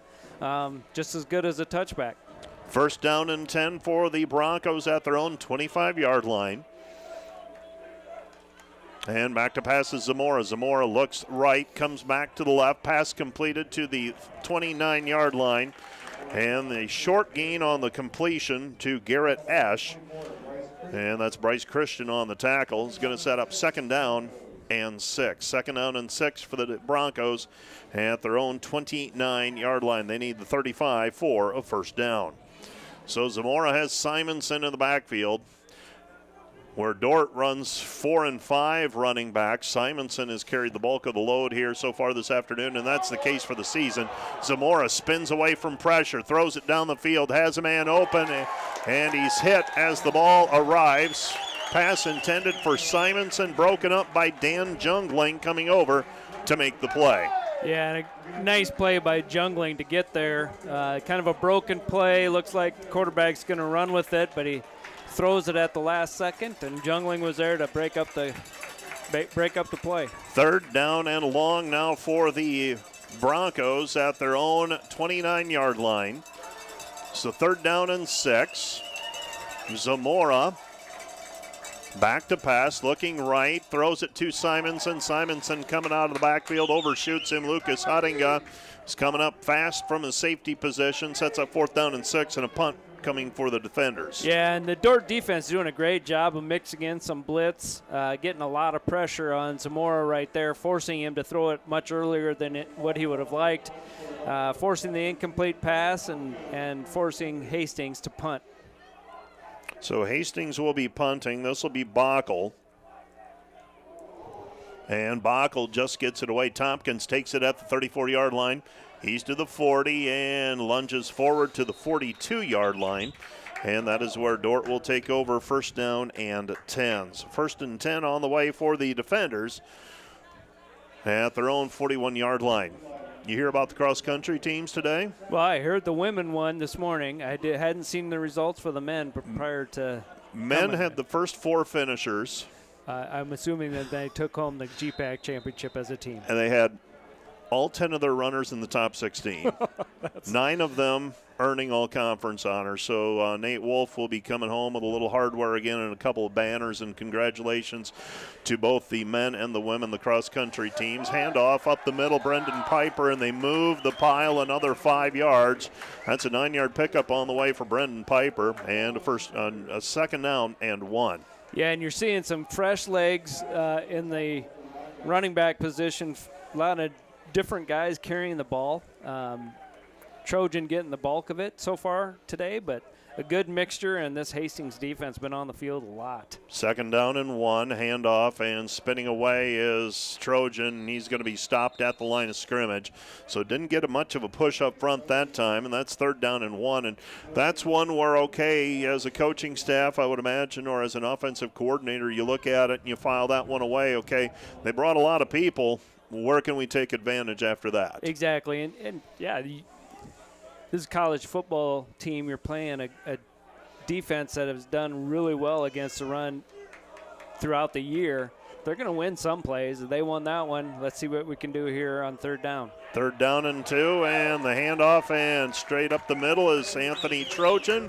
Trojan picks up 6 yards on the play, and with 2.5 minutes left to go in the half, Dordt is in Hastings territory at the 45-yard line.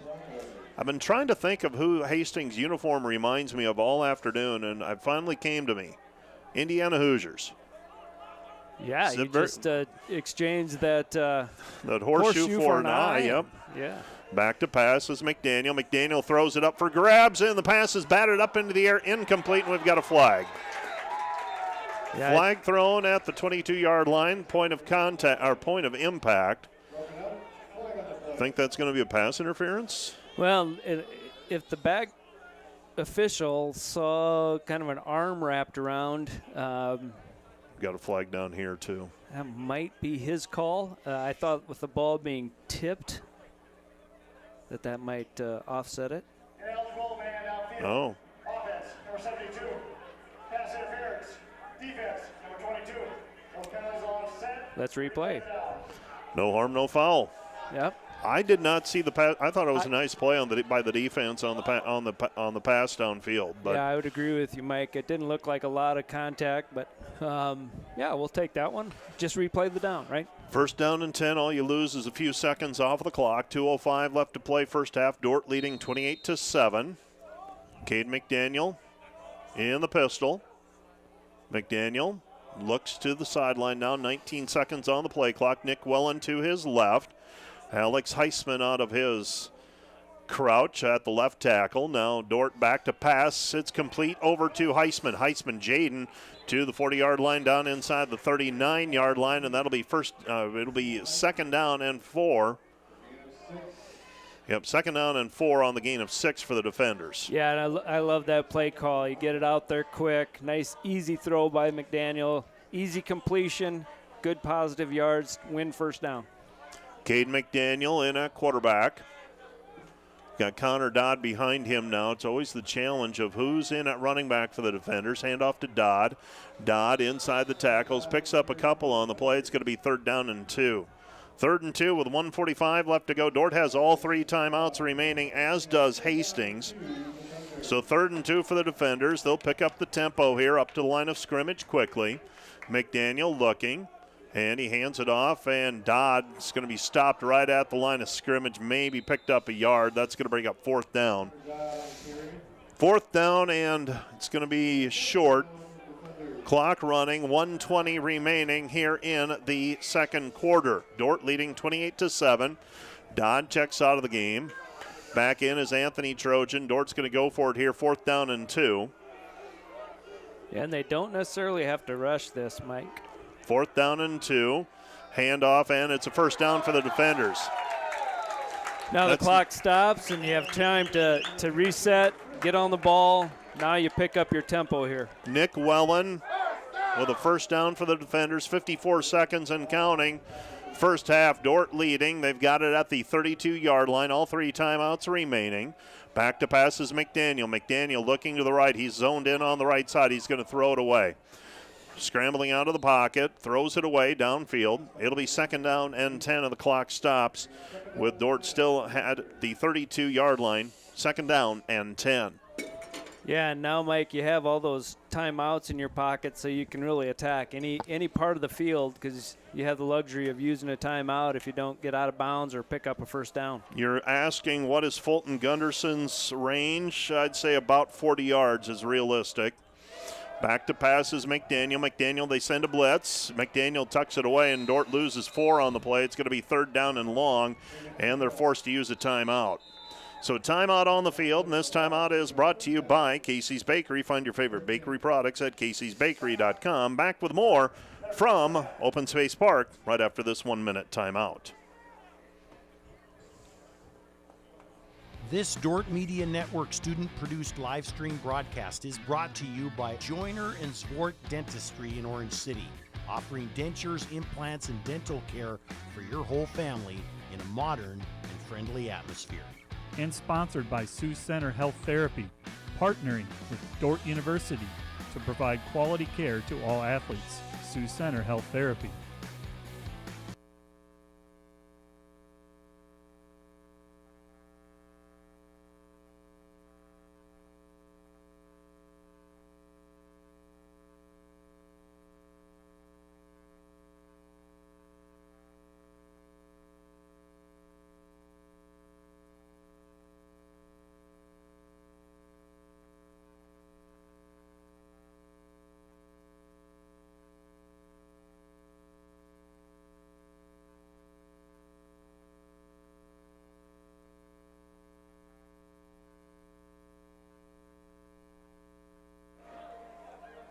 Welcome back to Open Space Park, where the Dordt Defenders and Hastings Broncos are in the second quarter. Under a minute to go. Dordt facing 3rd down and 14. Motion a man out of the backfield. Back to passes McDaniel. McDaniel in trouble. Rolling right. Looks downfield against the grain. Bolden with the catch.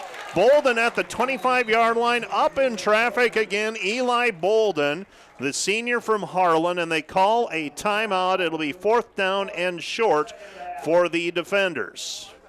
Yeah. So Eli Bolden goes up in traffic and makes that grab.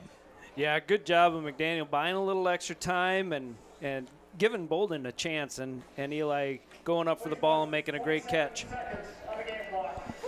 So it's going to be 4th down and 2. Decision time here for the Defenders. They're at the outer reaches of Fulton Gunderson's range here. This would be about a 40 or 41-yard field goal attempt.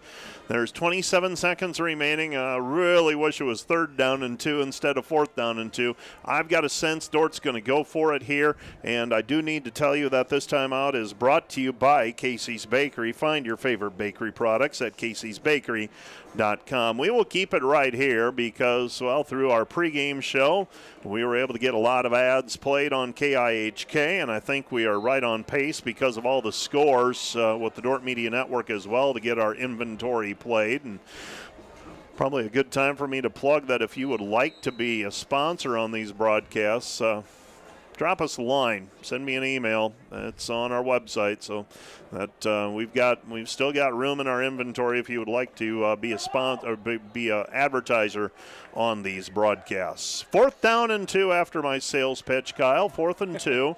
Need the 22 for a first down. 4th down and 2. McDaniel. You got one timeout remaining yet. You could go to the ground. They do. They hand it to Trojan, and Trojan picks up a first down. Now you get right back on the ball since the clock stops momentarily to move the sticks. You can clock it here if you want. I think we got a second play called. 20 seconds remaining, clock moving. Back to passes McDaniel. McDaniel takes a shot down the field, and flags fly, incomplete. And we'll sort this out. 2 flags on the far sideline. How many? Illegal substitution. Defense, number 23. I was going to say, I really hope that's not against the Defenders, speaking selfishly, because if you've got to settle for a field goal, that pushes you back 5 yards, and those are 5 pretty valuable yards on a day like today. Yeah, exactly. And now we got the clock stopped, so we have the luxury of getting the exact play call that you want in. You can take your time here as we get the offense set and hopefully get some positive yards here with 14 seconds left in the half. Still have a timeout remaining. It's 1st and 5 at the 16-yard line. Fake the handoff, back to pass McDaniel. McDaniel in trouble, scrambling, has Knopf open. Now dumps it off underneath the Trojan. Trojan at the 10 and forced out of bounds at the 7-yard line with 4 seconds remaining. Not enough time to run another play in my estimation, and the Defenders are going to settle for a field goal try. Yeah. And Anthony had visions of another touchdown, but he's forced out of bounds at the 7 and just too far out, and well within Fulton Gunderson's range here. This will be a 26-yard field goal attempt. Try to make it 31-7 at halftime. Snap is down, picked up nicely by Coons, but I think Fulton shanked it, and then partly the timing is just thrown off, and that's going to be the last play of the first half. So our first half comes to a conclusion, 28-7. Would have liked points on that last drive, but the defenders go into the locker room. They've really established themselves both offensively and defensively here this afternoon. 28-7 our score. Let's take a 30-second break, and we'll be back with the dance team performance, and we'll have highlights coming up at halftime, and also Colton Vanderberg. All that to take care of here over the next 20 minutes or so. Let's take a 30-second break and be back with the dance team performance right after this.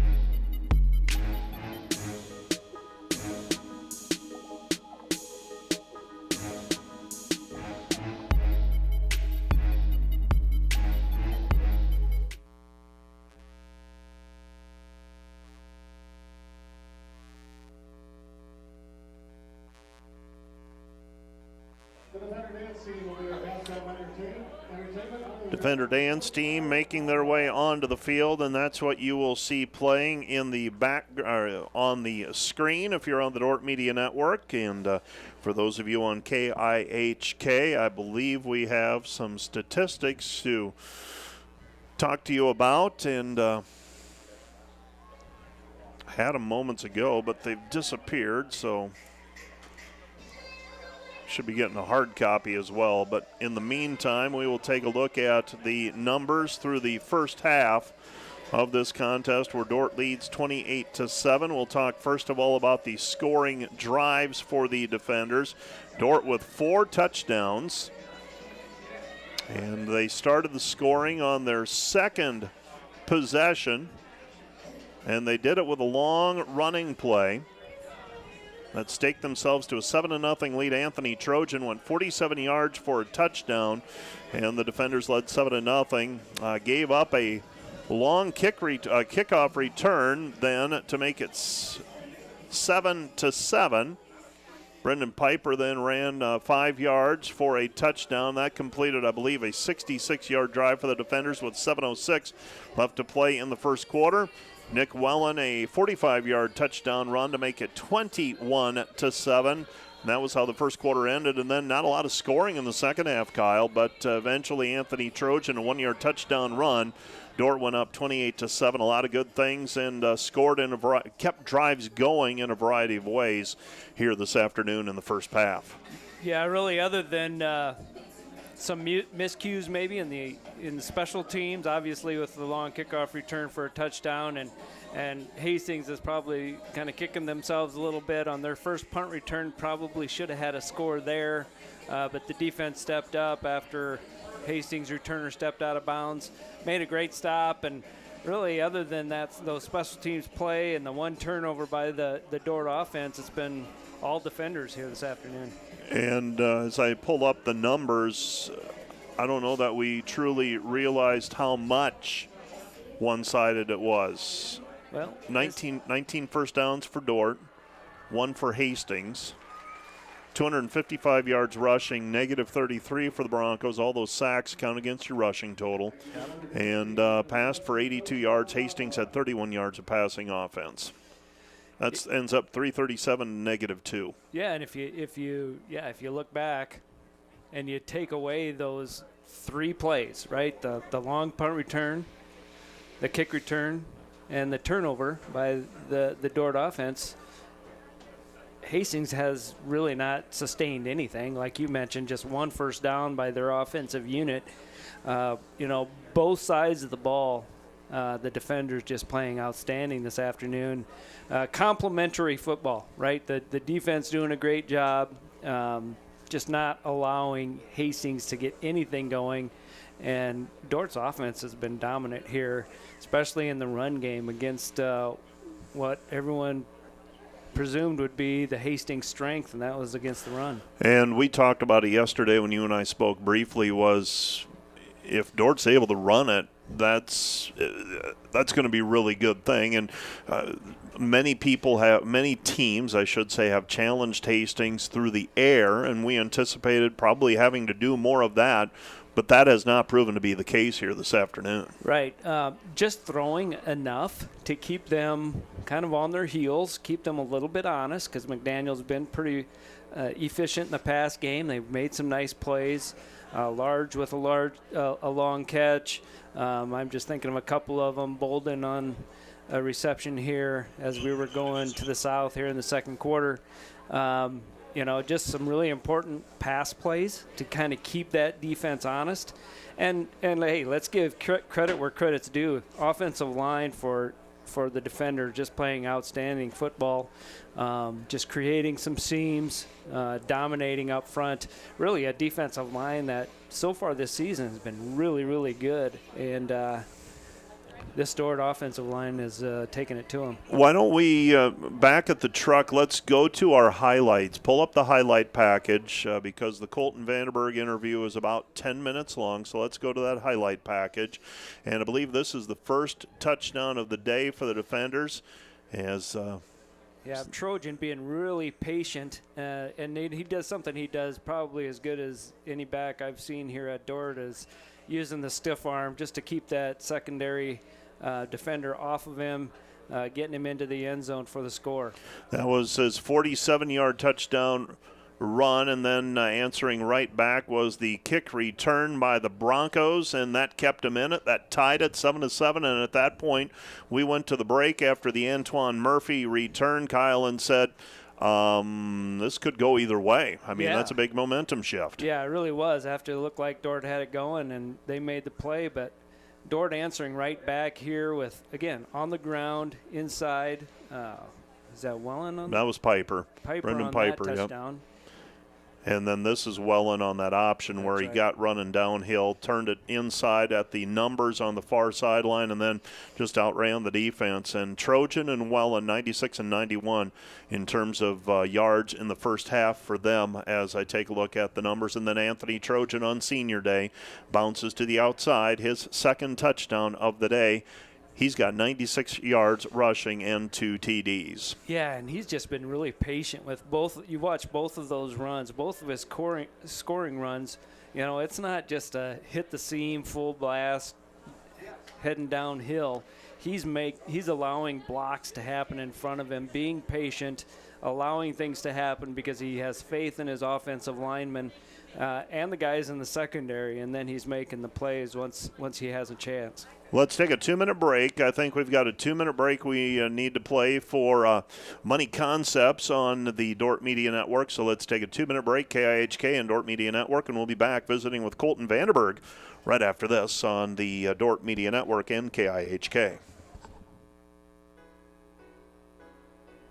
Hello, fans of Defender Sports. Hope you're enjoying the game, whether you're a friend or family member of a player or coach, or a fan of the university. These players and coaches have put in hours and hours of practice, and it shows. But going into each and every game, there's one more thing that every coach makes sure the team has, and that's a game plan. If these players and coaches are willing to put this much time into planning for a game, how much more important is putting together a game plan for your financial life? Now, the financial world continually becomes more complicated, but if you don't have either the time or the desire to spend hours upon hours learning and keeping up with the changing rules of the game in the financial world, and then figuring out how that applies specifically to your financial life, you don't have to do it alone. For over 40 years, we've been helping households to build their financial game plan upon all the things more important than finances, while being good stewards of the resources God has entrusted to their care.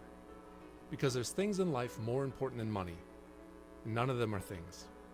I'm Tom DeYoung, financial planner and president of Money Concepts, the planning firm. Check us out on the web or social media. Check out our podcast at moneyconceptsradio.com or your favorite podcast app, or schedule a complimentary meeting to see how a financial game plan might benefit you. Enjoy the rest of the game and remember to spend your most valuable resources, your time and your attention, on the things in life that matter more than money. When you add up all the Wi-Fi connected devices in your home these days, you'll be surprised at how many there are and how much bandwidth they're using. Do the math. It just may add up to needing faster Wi-Fi. Premier Communications has you covered with reliable internet speeds up to 1 gig. Keep everything connected with Premier Communications. Visit us online at mypremieronline.com or call at 1-800-741-8351. Premier Communications. Looking ahead. Well, we're going to visit with Colton Vanderberg. Colton is a senior at Dordt University. He's on the football team. He plays defensive end. And first off, Colton, welcome, and glad to have you along with me for this for a few minutes here. Yeah, it's a pleasure, Mike. Colton, tell me about how you arrived at Dordt University. You're out of Brookfield, Wisconsin, and there are some connections here, but tell me about how you arrived at the decision where Dordt's the place I want to be when you were a high school senior. Oh, yeah, well, I have a lot of cousins that come here, and I have a lot of family in town, but throughout high school, I was kind of like really stubborn. Oh, I'm not going to Dordt. I'm not going to Dordt. And then I had a few D3s in Wisconsin, some D2s in Minnesota that I was really looking at, but after my dad actually forced me to take a visit over here, overnight visit, and I really have a lot to thank for him because I just, when I took that overnight visit, really loved it, really loved the coaching staff, really loved the people, and yeah, it was just a really easy decision for me once I finally made that visit. What was it, can you put your finger on what it was that resonated for you when you made that visit? I'd say what resonated was I was expecting a completely different culture on the football team around Dordt, and I just really loved how the culture seemed to have been shifting in the right direction, and I just wanted to be a part of that. You came in and refresh my memory. I think you saw some spot action as a freshman, a little bit. Not, you weren't starting or anything like that, correct? Yeah, I was rotating with some of the linebackers at that time, and that's when I was a middle linebacker back then. I was back when you were 200 pounds or so. I was still 220 back in those days, you know. But so you were rotating. You were in that. You had an accident. Was it your freshman year or sophomore year? Yeah, it was my freshman year during Christmas break. Yeah. It was a pretty bad, really stupid snowboarding injury. It's something I should have been doing, obviously, but. Yeah, basically bombing down hills, had a little spill, and dislocated my shoulder, and I tore all my rotator cuff muscles in my right shoulder, and I had a double tear in my labrum. It was a pretty wicked injury, and it took a lot to come back from that. What did the doctors tell you when that was all completed? I mean, were you thinking about football at all at that point? The first thing after I got out of the hospital, the first thing I thought was, oh, my football career is over. And then my doctor said it's very unlikely, but you can definitely get to a spot, and he said he'd help me out if I really wanted to play football, and I have a lot to thank Dr. Prince back home for that. What did rehab look like? I mean, you talk about it's one thing to say, okay, if you do what I tell you, you've got a chance. Mm-hmm. You got to do that. What did that look like for those of us who aren't in physical therapy or in the weight room or anything like that? What did that look like? Well, it was roughly a whole year recovery. Mm-hmm. I had to go through with physical therapy, and it was honestly one of the hardest years of my life because, one, I wasn't playing football, mm-hmm. and that's all I've ever wanted to do, and I had to be like non-contact whenever I was practicing. That's one of my favorite parts about football, you know. But yeah, it was just so many hours in the physical therapy room, just trying to get back. A lot of stuff I had to do on my own, and I just had to stick to it, or else I wasn't going to be able to play. And that was my motivation, to just keep grinding at it, put my nose on the grindstone, and just keep going. How much of that translates? I mean, you talk about there's a discipline involved with getting that to that point. how much of that spills over then outside of football into other areas of your life, like academics or et cetera, et cetera? Do you have to approach life, or do you approach life similarly? Oh, yeah, for sure. I always say, if I ever want something, I know I got to work hard to get it, you know. And if I really, really want something, for example, we're trying to get into PT schools, I'm trying to. I know I have to work as hard as I can if I want to do that, and that's kind of how I took my rehab for my shoulder, and that's kind of how I try to take life out. What's the attraction to PT school for you? Oh, well, I just love the fact that you can really touch people's lives while they're trying to recover from whatever injury they have. Like, it's just like a really low, demeaning kind of thing that people have to go through, and not a lot of people are like the happiest going in there. And it's just making people smile and touching their lives and just making it a fun process. It's just so appealing to me, and I just love that. Let's talk football a little bit. What do you like about this team? What's about this year? A little bit of a rocky start, ups and downs. Mm-hmm. Seems like it's a resilient group, though. Keep bouncing back. What do you like about this team this year? Oh man, so let's talk about my position group first. But the defensive line, I love that group. We returned everyone from last year, and I'm the only one leaving. I'm the only one leaving this year, and we're just so tight. We're always together. We're always hanging out. We're just a little tiny family, and we're really close knit. And that's how a lot of this resilience has come out through, is because we want to get in there, and we just want to keep grinding through it. And then for the whole team, we're all really close, and it's just a big family, and I just absolutely love, and we're always just playing for the people around us, and that's kind of why we're so resilient this year, is because we want to work hard, so we're not disappointing our brothers like right next to us, you know. As I sit across the table from you, and you obviously love to play football, how are you going to channel that energy when this is all finished? Because I've said to other people, you don't go out and play pickup football. No. You can play pickup basketball. You can pick up a racquetball racket. You can play tennis. You can do all those kind of things. You can find a baseball team, an amateur baseball team, and play with them. Mm-hmm. How do you channel this energy and your love for football moving forward? Have you given that any thought, I guess? Well, yeah. Obviously, I probably won't be playing pickup football or anything. Mm-hmm. Maybe just like tossing the ball with some friends, maybe every now and then. But to do what I do on the field, that's not going to happen again. But the thing is that I can already apply and channel this energy is all the life lessons I've learned from football. There's a lot of things I've learned from football, and that's one of the best parts. One of the best parts of this sport is that you just it's readily applied to all areas of life. What advice would you give to a high school senior? And I've told other people this. I'm not looking for a Dordt pitch or anything like that.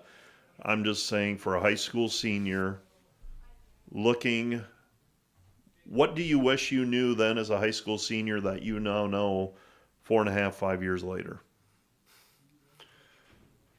Are we talking football or academics? Whatever you want. Okay. Well, the first things first, I'll talk about academics. I kind of started off on a rocky start. I kind of had the same work ethic as I did in high school, but no, you got to work a lot harder in college. And I really wish I came in with that mindset, and I think I'd be in a better place right now for academically. And then for football, it's just so much fun, man. It's completely different from high school. And it's just a lot close knit. It's a lot harder work. It's a lot more time you're putting in, and you're gonna see, even 1 year into your freshman year, you're gonna look back and you're like, holy cow, I'm so much better than I was in high school now. Colton, it's been a pleasure. I've watched you. You came and visited Grandpa and those kind of things. You get to play with your cousins now on the football team, and it's been a pleasure. So congratulations on a fine season, and also for the resiliency you've shown. Thank you for that, and best wishes now over the next couple of weeks and as you transition next semester, and yeah, just wish the best for you. Yeah, I really appreciate that, Mike. Thank you.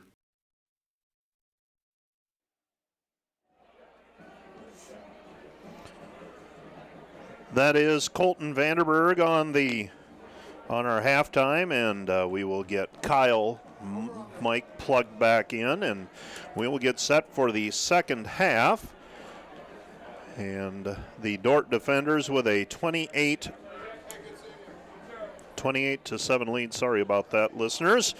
And we'll get that mic turned down back to the level it needs to be. And Kyle, listening to Colton Vanderberg talk about it, and you see the defensive end, you see the energy that he brings, and you find out a little bit of the story behind that. But he talked very frankly about the fact that, I wish I had been able to channel the focus that he had in football into the classroom a little bit sooner. He said very frankly, he'd be in a better spot right now if he had done that. We sometimes have to learn those things, but he's had a great career here at Dordt, and to watch people when they're 17 and 18, and then when they leave when they're 22 or 23, they are vastly different people. Absolutely, growing as a man, right? Learning some lessons, some easily and some a little bit more difficult, but learning those lessons. And we talk so much about football being one of those areas where you can learn some of those life lessons, and I think and I know for a fact that Coach Penner teaches that. They stress growing as men and as leaders, and you see that with Colton, and it's exciting to see what he's going to do with his life after his time here at Dordt. Kickoff goes through the end zone, so the defenders will send the defense onto the field, leading 28-7. Missed a field goal at the end of the first half. Otherwise, it would have been a near-perfect first half for the Dordt defenders on offense. Instead, they will head out onto the field, leading by 3 scores, and the handoff to Simonson. Simonson, a 4-yard pickup on the play. It's going to be 2nd down and 6 as Hastings tries to reestablish their ground game. Kind of got away from it, I felt, in the first half. They come out, first down, try to get something going. It's 2nd down and 6. Well, yeah, they got to be thinking, we're down 3 scores, 3 touchdowns, but they got to go back to finding what works for them. 2 backs in the backfield, a little bit run heavy to start, but play action pass there, looking for a long pass play off the play action. Pass completed to Garrett Ash. Ash into Dordt territory, finally dragged down at the 43-yard line. That's a first down for the Broncos, and that is a 27-yard completion for the Broncos. First down and 10 at the Dordt 43, and for the defenders, a 3-score lead. You feel comfortable, but you still got to play the game. Yeah, and defense has played so well, and I know that they play with a lot of pride. They're going to want to, pitch the defensive shutout. The 1 score for Hastings coming on the kick return. So this defensive unit, they play with a lot of pride, and they want to keep this Hastings offense out of the end zone. 2nd down and 8 after the 2-yard pickup on the play for Simonson. Hastings offense hasn't been on the field a whole lot this afternoon. It's been Dordt dominating with a lot of offensive possessions and short possessions for the Broncos. Pass completed to Ash, I believe, and that's another first down for the Broncos. They move the chains down. They have it 1st and 10 now at the 32-yard line. So you see Zamora starting to get into a little bit of a rhythm. Both of his completed passes here so far on this drive. Quick out of his hands, trying to get it to a receiver as quickly as possible. Yeah, get it out quick rather than hanging on to it because the pressure has been coming. So first down and 10 for the Broncos at the Dordt 32-yard line. 3 running backs with Zamora in the backfield. Fullback now set to his right. Look for the stretch handoff. Instead, rolling left now, and Zamora pressured and dragged down from behind. And he's unable to win the foot race. As chasing him down from behind is Drew Dom, and the defensive end is able to outrun the quarterback to the sideline to make the tackle. So Dom with the tackle. 2nd down and 11 for the Broncos. two receivers to the right. They've got a tight end on the field right now as well in Colding Heiss.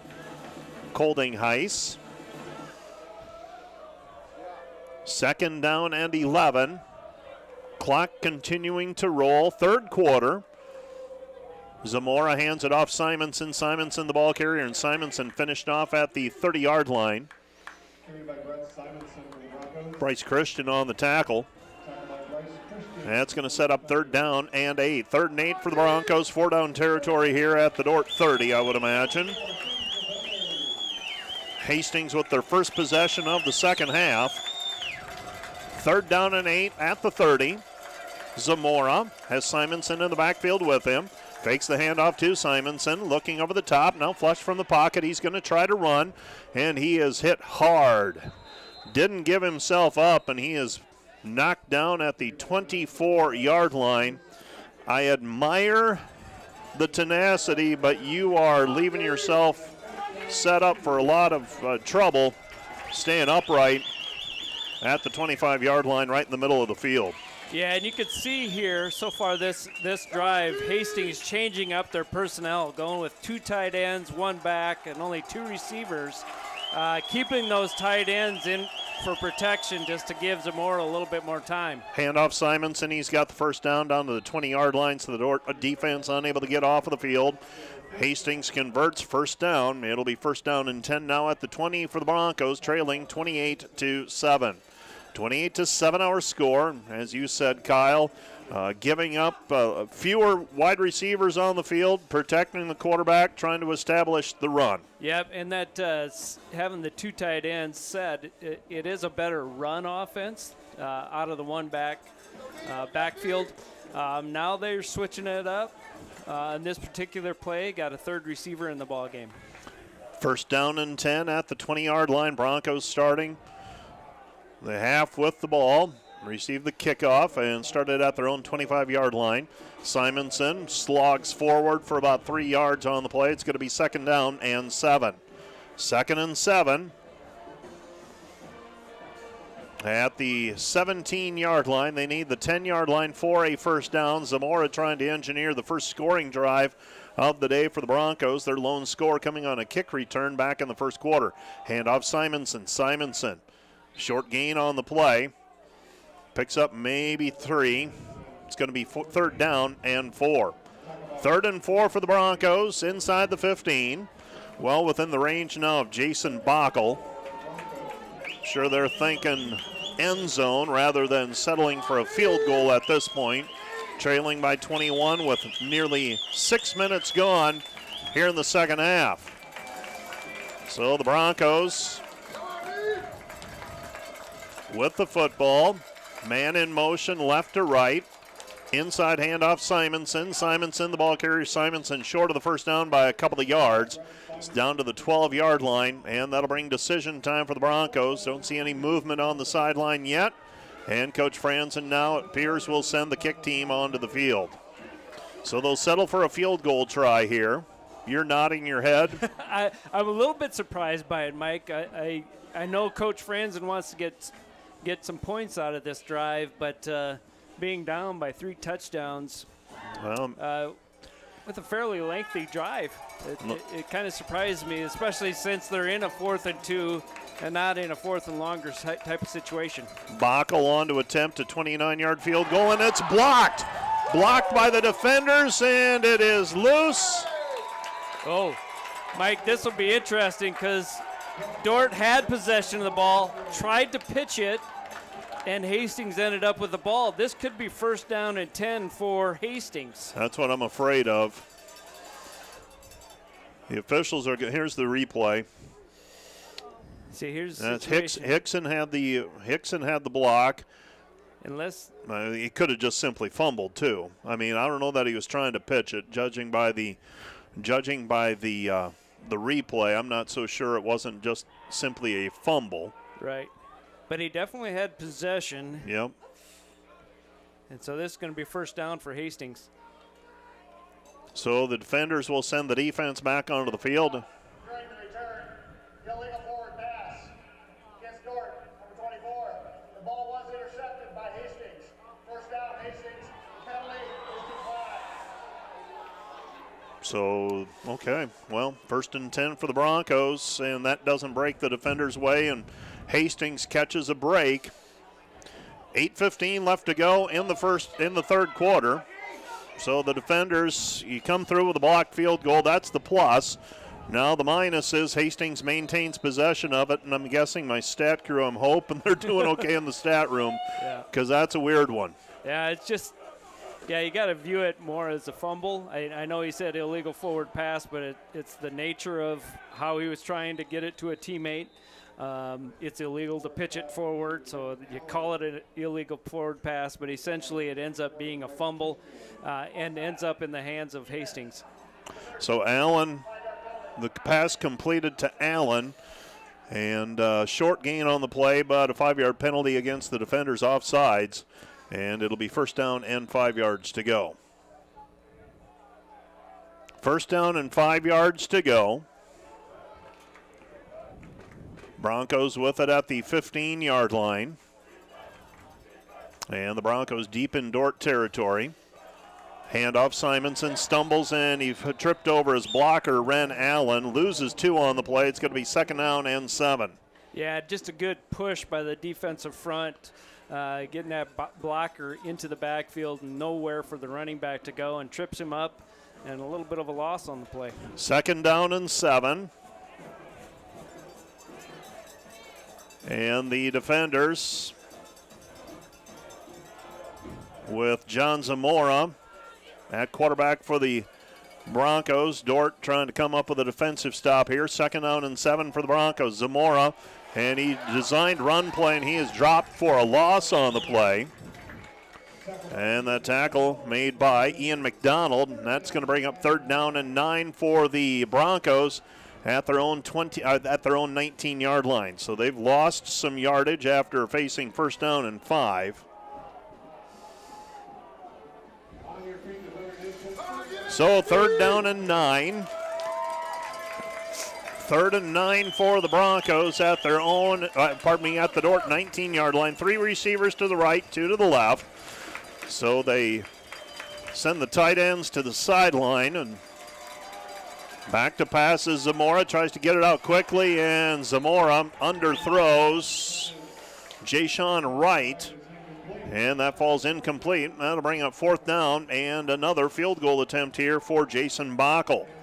Yeah, Dordt defensive unit dialing up pressure on both 2nd and 3rd and long, getting good pressure in the backfield, and really no place for Zamora to go with the ball.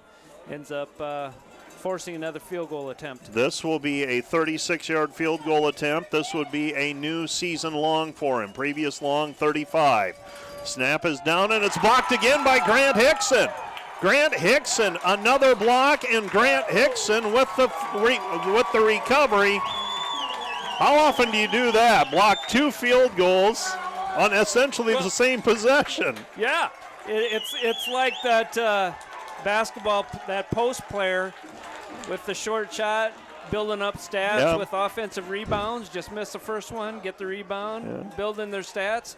Hickson looking to be a stat maker here, and just want another chance at blocking a field goal. He gets in so quickly from the edge. I mean, that's about the 3rd or 4th one he's had this year. Yeah, and does a great job of laying out and targeting the ball. Some guys just jump without really having an end goal in mind, but he puts his hands right on the ball. It's a really good job and good technique. Definite plan for him when he gets through to the backfield. And Brendan Piper on the carry. 2nd down and 3, so a gain of 7 on the play for Piper. And the Dordt offense, they're finally back onto the field after Hastings. A long, time-consuming drive that comes up empty, and now the defenders have it 1st down and 10 after Piper with the carry, but we've got a flag resting at the 39-yard line. So let's see what that flag is about. Oh, add 15.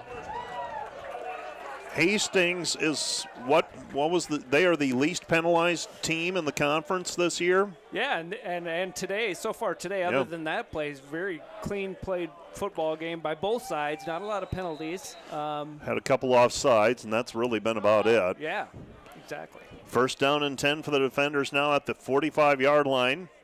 They have to pause as giving the defense a chance to substitute. They do not. McDaniel is going to roll left. He's going to run option and keeps it himself to the 40 and to the 38-yard line.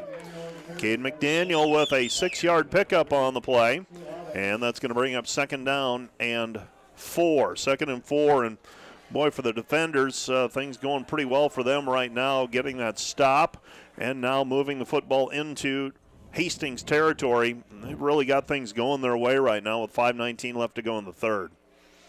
Cade McDaniel gets the snap, hands it off. Anthony Trojan bounces outside to the 30, 25, 20, and up the sideline inside the 20 down to the 17-yard line, and the Dordt defenders knocking on the door again, leading 28-7, and the offense kept off of the field for much of the third quarter. Now they're out there and making up for lost time. Yeah, and you see some offensive linemen giving the signal to the sideline. They feel really good about what they're doing up front, and they're just saying, pound the ball here. Let's keep the run game going. Tompkins in at quarterback, gets the direct snap, and Tompkins simply runs wildcat that time to the 13-yard line.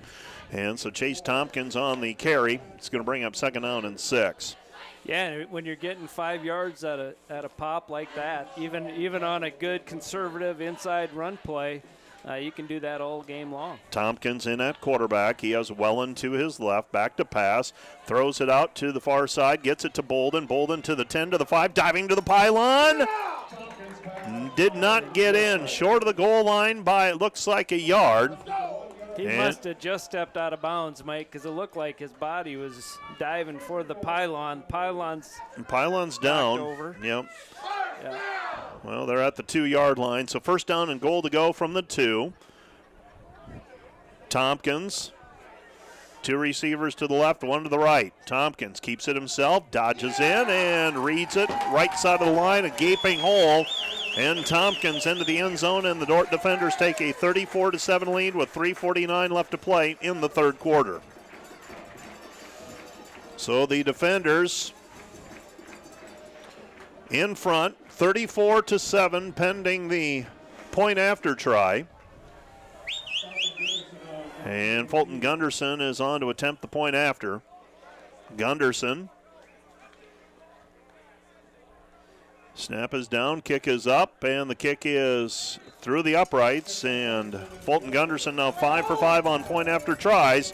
And the Dordt defenders have a 35-7 lead with 3:49 left to play in the third quarter. Back with more from Open Space Park in 1 minute. Today's broadcast is sponsored by Northside Body Shop. When you expect the very best in the repair of your vehicle, call Northside Body Shop Limited today. Serving the Sioux Center area since 1955. 712-722-2313.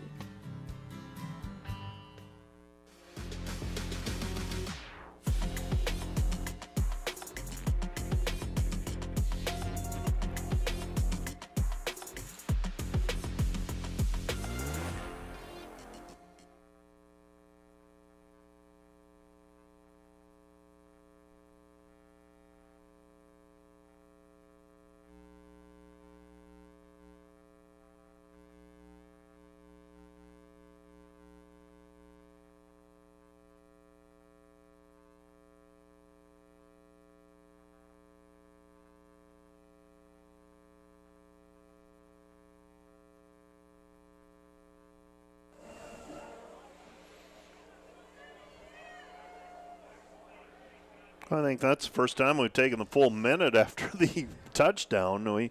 We've been hustling, but did we have somebody shaken up is my question. The officials come jogging up the sideline now and may have had an issue with a down marker. Yeah, it looks like the sticks probably got a little bit tangled up there on maybe Bolden's catch on the sideline over there. So they got that taken care of. It's Dordt kicking off with 3:49 left to play here in the third quarter. Dordt up comfortably 35-7. A defensive stop, a couple of blocked field goals, and then a score on their first possession of the second half, and the Dordt defenders with a 35-7 lead. Hastings will have it 1st and 10 at their own 25 as the kick by Van Veldhuizen goes through the end zone, and the Dordt defenders up 35-7. What a day. What a day for the first Saturday in November. Just perfect weather for a football game. I've noticed you were a little cold, so I turned the heat on for you. Well, I wasn't preparing to have a slight breeze into the press box here. Yeah, well, we like to get out and enjoy the environment. 1st down and 10, Zamora back to pass. Zamora almost jumping the route. Pass falls incomplete, and that's 6 going the other way if the Dordt defenders, Abe Stace, is able to reel that one in. Instead, it's incomplete. 2nd down and 10. Abe might have been thinking about planting his foot in the ground and heading towards the end zone before securing that catch, but great break on the ball and not allowing a completion for this Hastings offense. He knows he missed one. You don't get many opportunities, and that's why it hurts when you don't get it. So stays back in, covering the slot receiver, bouncing outside to Simonson. Simonson fighting forward for about 7 yards. Looked like Dordt had him dead to rights, and then he's able to weave his way forward. And I said earlier in the game that it didn't look like Chip Casey was playing, but I see number 4 out there. So Casey back and playing here this afternoon. For 3rd down and 2, Broncos have it at their own 33-yard line. They need the 35 as the yard to gain. Simonson in the backfield along with Zamora. 2 receivers set to the left, 1 to the right. They hand it off inside Simonson. Simonson, I don't think he's going to get it. It's going to be 4th down and short at their own 35. You got to punt it, don't you? Yeah, I tell you what. You're getting to the point in the game where the game's over if you give it back. So maybe you go Coach for it. Might be thinking whether I give it back on a punt or on a change of possession here on 4th down. Either way, I got to give your team a chance. 4th down and 1 at their own 34-yard line. Dordt, that was Christian showing blitz. Dordt defense, they get the defense called that they want. Now under center, Zamora, nope, he's going to back off. 2 seconds, 1, and they're just going to let the play clock, they're going to call a timeout. So timeout on the field, charge to the Hastings College Broncos. Timeout Broncos. Let's take a 1-minute break on KIHK. And this timeout brought to you by Casey's Bakery. Find your favorite bakery products at caseysbakery.com. Back with more in a minute.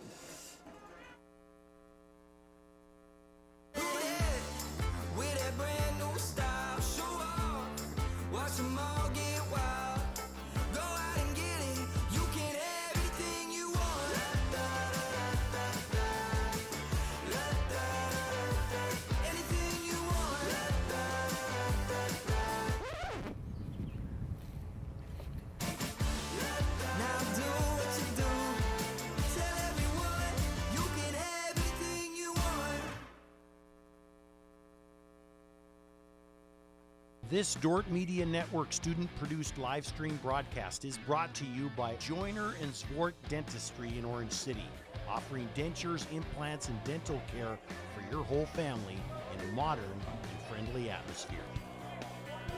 And brought to you by Pizza Ranch, buffet, carry-out, or delivery. Jason Bacco back to punt for the Broncos. Chase Tompkins to receive. Cat and mouse game. Hastings is going to punt and gets away from the punter. He tracks it down, somehow gets it back and is able to kick it out of bounds. And Aiden Platone was out there waiting for the punt return. That never came. It's kicked towards the sideline and probably the best of a bad situation for the Broncos, but it does call into it does. Okay, you gain 16 yards. So, I mean, I'm sitting there saying you got to punt it, and it was 16 yards of field position that you gain. I understand, right. But how often doesn't that happen? Right, yeah, and bad snap. Really fortunate it didn't end up worse for Hastings with a block and a big play for Dordt.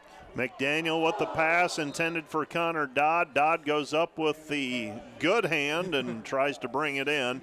Pass falls incomplete. McDaniel had some pressure applied by the Broncos. It's going to be 2nd down and 10. And you hear us commenting about Connor Dodd and the good hand, and we mentioned it earlier. He's playing with a splint on the left hand, has a broken bone in his left hand, but cleared to play a couple of weeks ago. And he actually played, I think, 1 or 2 plays against Hastings was the first time that he played with that splint. New running back in for the defenders. This is Preston McCoy. So Preston McCoy on the carry and a 1st down carry for the defenders. Boy, if you're a defensive coach preparing for Dordt, is there something you do to prepare for the running back depth, or do you just say whoever's in, and that really isn't a factor? Yeah, you have to. You have to look at just the blocking scheme and how you're going to defend the different inside game, run game, and the option both. And really can't concern, because there are so many different faces that you mentioned, so many different guys that carry the ball, and a lot of different skill sets within that group. You know, you just gotta try to be as sound as possible with your defensive scheme. 3-yard pickup on the play for McCoy. Dordt had a couple of guys moving, and Dort's going to call a timeout with 13 seconds on the play clock. And I don't know if Cade was the one who made that call or if that was Coach Penner on the sideline, but we saw Cade McDaniel. He didn't like what he saw on offense, and he calls for the timeout. So timeout on the field. Let's take a 1-minute break on KIHK. And this timeout is brought to you by Casey's Bakery. Find your favorite bakery products at caseysbakery.com. Back with more in a minute. Today's Dordt Media Network live stream broadcast is produced by the students of Dordt University. And today's broadcast sponsored by Ployne Publishing. Quality printing from design to delivery.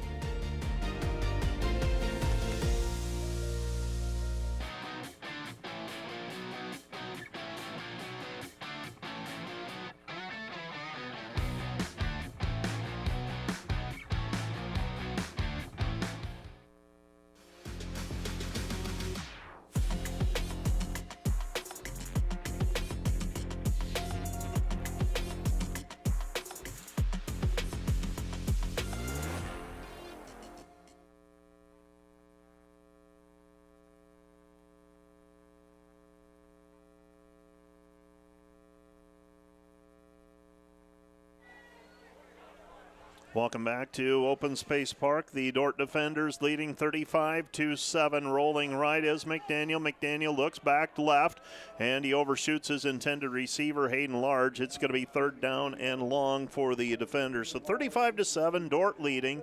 1:08 left to play in the 3rd quarter. Taking a look at scores from around the conference. Morningside 44-3 over the Doane Tigers. Last check I had was Concordia leading Briar Cliff 21-10. I want an update on that. It's 31-10 now. And I had Northwestern and Midland at 21-3. That was at halftime. Back to passes. McDaniel wide open. Knopf inside the 20 down to the 17-yard line, the 18-yard line. And that's another Dordt University 1st down. 28-3, Northwestern leads Midland by 25. Connor Knopf missed last season with an injury. I know they were really high on him, a player out of Wisconsin last year, missed last year due to a knee injury, but has come on and in the last 3 or 4 games has become a very reliable receiver for the defenders. Handoff to McCoy. McCoy to the 15-yard line, spins. He's inside the 15 down to the 11-yard line, and that's close to another 1st down. And Preston McCoy. I've got to think when you're a running back and you're seeing what your offensive line is doing up front, you're just chomping and waiting and saying, Coach, give me a shot. Exactly, and the guys up front want the run game to. They just want guys running the ball behind them. They're feeling good about what they're doing, feel like they're dominating up front, and they are against a pretty good defensive front. And tell you what, that's looking good, and you could tell that they're just enjoying themselves playing the game right now. 3rd quarter comes to a close. Dordt tacks on another score. It's 35-7.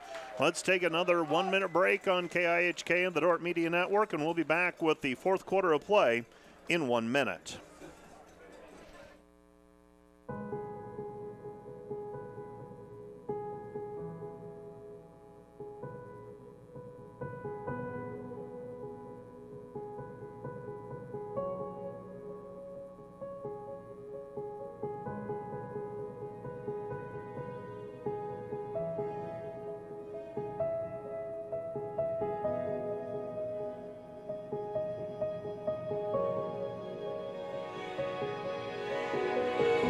Hi, I'm Quentin Olson. I'm from Homeland, Wisconsin, and my favorite thing about the Dordt Media Network is that all the productions are student-ran. With little guidance, we get to do everything you see on the screen by ourselves.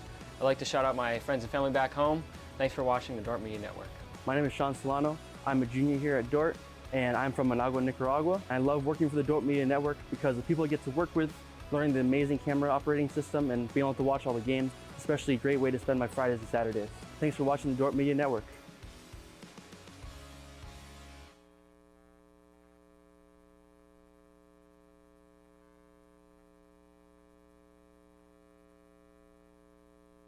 Leading 35-7, and the defenders looking to basically put this one away. 3rd down and 1. Score here, you go up 5 scores, 5 touchdowns, and you can start thinking about how to manage the rest of the game out. 3rd down and 2, reverse. This is Tompkins. Tompkins gets a block. Eli Bolden sprung him. Eli Bolden might have made the play of the game right there, made that play possible. Yeah, 2 things on that. Bolden being very patient and allowing Tompkins to set up that block. Tompkins wasn't in a hurry, didn't try to speed to the sideline, just kind of gave a slight delay and then kicked it into gear, allow Bolden to get into position, not get penalized, not clip the guy, or block in the back. And great job, great play call, great execution. Out of the quarter break, the defenders, Tompkins with another touchdown, and the Dordt defenders with a 42-7 lead. First play of the 4th quarter results in a score, and the defenders now up by 5 touchdowns. Let's take a 1-minute break. You're listening to KIHK and watching the Dordt Media Network. Back with more in a minute.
Chip shot, and the Dordt defenders, the kick, I do believe they're going to have to examine how they want to play kickoffs for that next week against Midland, because I think that game with Midland is going to be a real tough one, and that's going to be in all likelihood for 3rd place, and you can't afford a big play.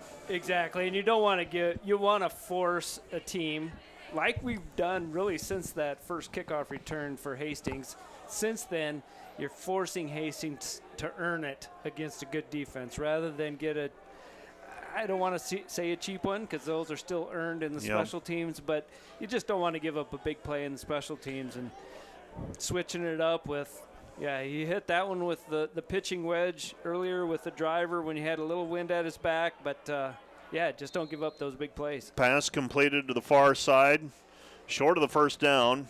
Starting this drive at their own 35-yard line after the fair catch called at the 35, and 9-yard pickup on the play for the Hastings Broncos. And to me, the key phrase there was big play. Just like on defense, you don't want to give up the big play. If a team grinds out a 12-play drive on you, you tip your cap and you say, okay. On a kick return, you don't want to give up 80 yards. I mean, if somebody gives up, you get 10 or 15, fine, but those are the kind of things that you have to, you need to deal with. We've got a false start on the near side. And Garrett Esch, number 80, and the body language there, Well, I think he's frustrated with his slot receiver who I think lined up across the line of scrimmage. And and maybe after the motion started, he tried to back up, so then you had 2 guys in motion. 2nd down and 6 now for the Broncos. Not a big penalty, but 5 yards nonetheless. Zamora throws it towards the sideline. Pass is complete to the sideline and completed to Ethan Wilborn. But do we have another penalty? Oh, they ruled it incomplete. Must have been bobbling it as he went out of bounds. I didn't see that happening at the end of the play. I thought that was probably his best throw and catch of the day. I was going to say if we get a replay, that would be great, but I'm not sure we could see it from where we were at. 3rd down and 6.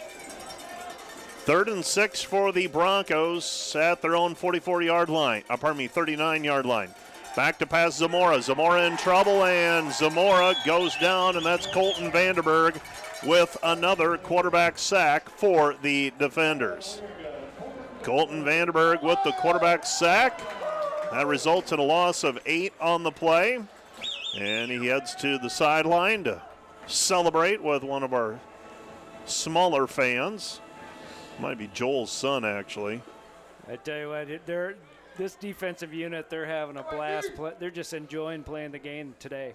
Tompkins back to return the punt. Line drive by Bockel. Tompkins lets it bounce at the 39-yard line, and it's going to roll dead at the 24-yard line. It'll be 1st down and 10 for the defenders at their own 24-yard line. You pay attention to the high school playoffs at all last night? Or I saw some scores.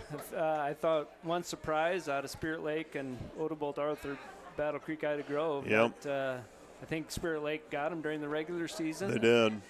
The other kind of lopsided games locally, but the for it being the quarterfinal round, but you end up with some of those champions against runners up, and Central Line George Little Rock just looks like they're cruising. I tell you what, they're going to be tough to beat, but what are they ranked 2 in the state? Yeah, and I'm shocked they're not. Sure how they're not number 1. But. Hand off to Dodd. Dodd's gone. 35, 40, 50, 40, 35, 30, scanning for flags, and you're not going to catch him. Touchdown defenders on the Connor Dodd sprint to the end zone, and the splint on the left hand does not affect the speed, it appears. No, and he finished it like a sprinter with a little bit of a lean at the goal line, breaking the tape for the score. And then you have offensive linemen celebrating. And this is just becoming a dominating effort by the defenders this afternoon. 48-7 pending the point after try. Fulton Gunderson trying to make it 7 for 7. Snap is down, kick is up, and the kick is through. And the Dordt defenders have a 49-7 lead with 12:55 left to go in the contest.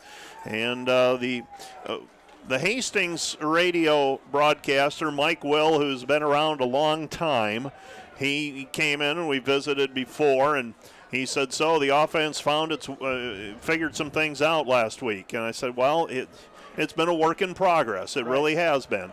And I said, but yeah, it did a lot of things well last week. The defense has been very consistent.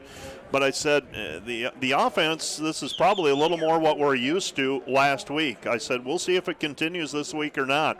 Looks like it has continued. Well, and you know, in my mind, you get your offensive lineman, especially your best offensive lineman in Alex, back healthy. Yeah. Combined with getting some new faces that are now playing with some confidence. Plus, and you see Trojan running really well today, having a great ball game. You want to see that from your senior and his leadership with that position group.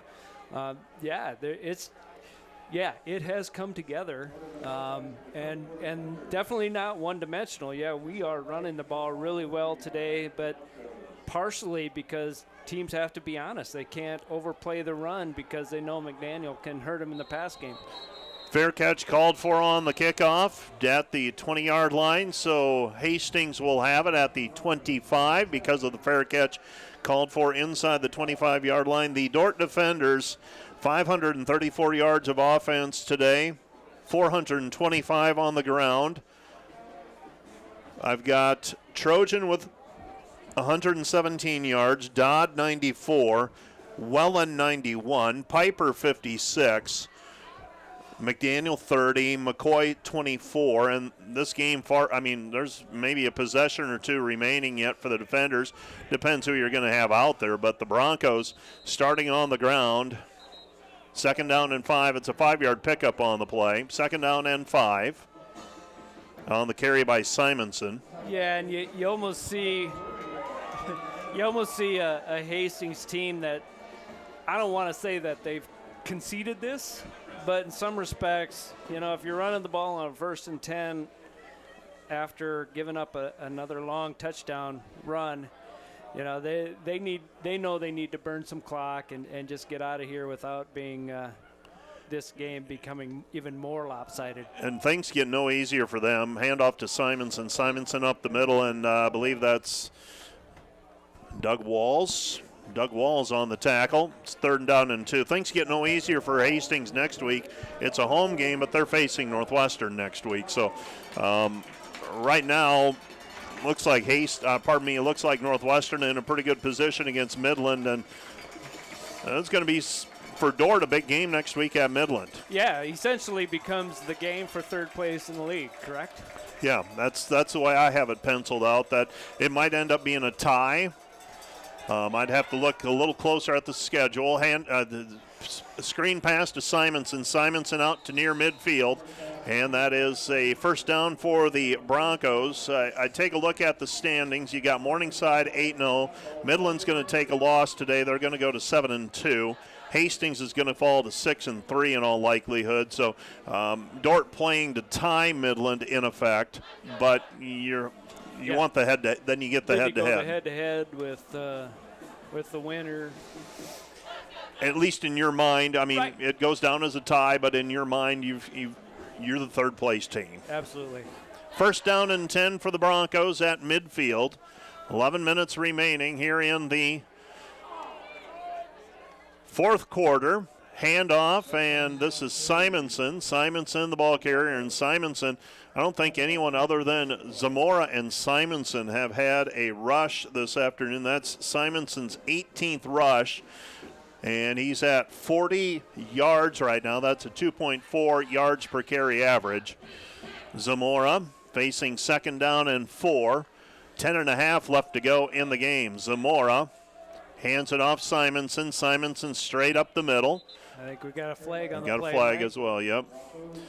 And that was a little bit further up the field as well, not right at the line of scrimmage, but don't know if that matters or not.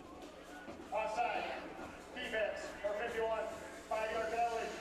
Results, first down. Got Jordan Gall, called Jordan Gall for offsides, the sophomore from Lesterville. Yeah, and you want your defensive linemen to crowd the line of scrimmage as much as possible, but just not get into the neutral zone with your alignment. So he'll adjust that a little bit. I always think those ends get a lot of leeway when you look down the line, but they've been calling it pretty consistently today. Zamora's pass over the top, incomplete. And Aron Van Hofwagen on the coverage. That's going to bring up 2nd down and 10 on the pass to the end zone. 2nd down and 10. Clock stops. 9:58 left to go in regulation. 49-7. Defenders by 42. Zamora today, 12 of 20 passing, 60% completion rate, 94 yards. Where he's had success has been that short pass game. When they've gotten it out quickly, he's been sacked. We'll look that number up in just a little bit. Zamora screen pass, and it's dropped by the running back, Antoine Murphy, and falls incomplete. And it'll be 3rd down and 10. 3rd down and 10. Defensively, Dordt need to find that sack total. They're going to get up to the line of scrimmage before I find it. So 3rd down and 10. Backfield is empty. Clock stopped on the incomplete pass. Just under 10 minutes to go.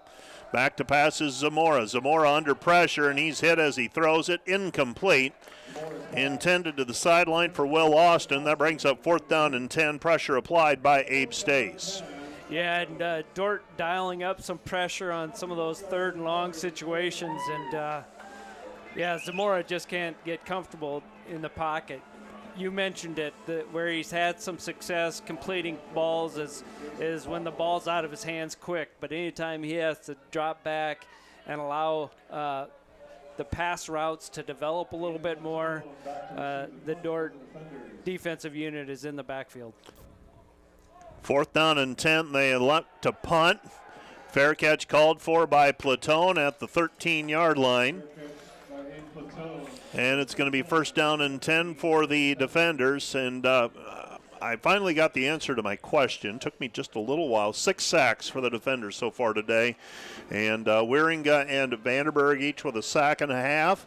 Dom Leakey and Sam Andrews each with 1 sack apiece. And Dordt's not forced a turnover today, but they have really played solid defense. No takeaways, but really making life difficult for Hastings this afternoon. Yeah, no takeaways, but also not giving up a big play either. Rosenbaum in at quarterback for the defenders.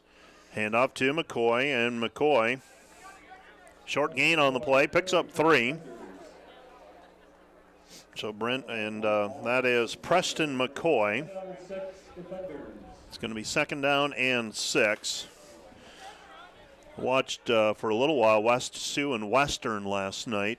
West Sioux's got speed on that team. Yeah, they do. They're going to be a tough matchup here in the semifinals for whoever they draw. Rosenbaum to the edge, and Rosenbaum forced out of bounds at the 25-yard line. And they're going to actually say he stepped out at the 22-yard line. Watched a little of Hartley, Melvin, Sanborn, and Woodbury Central as well.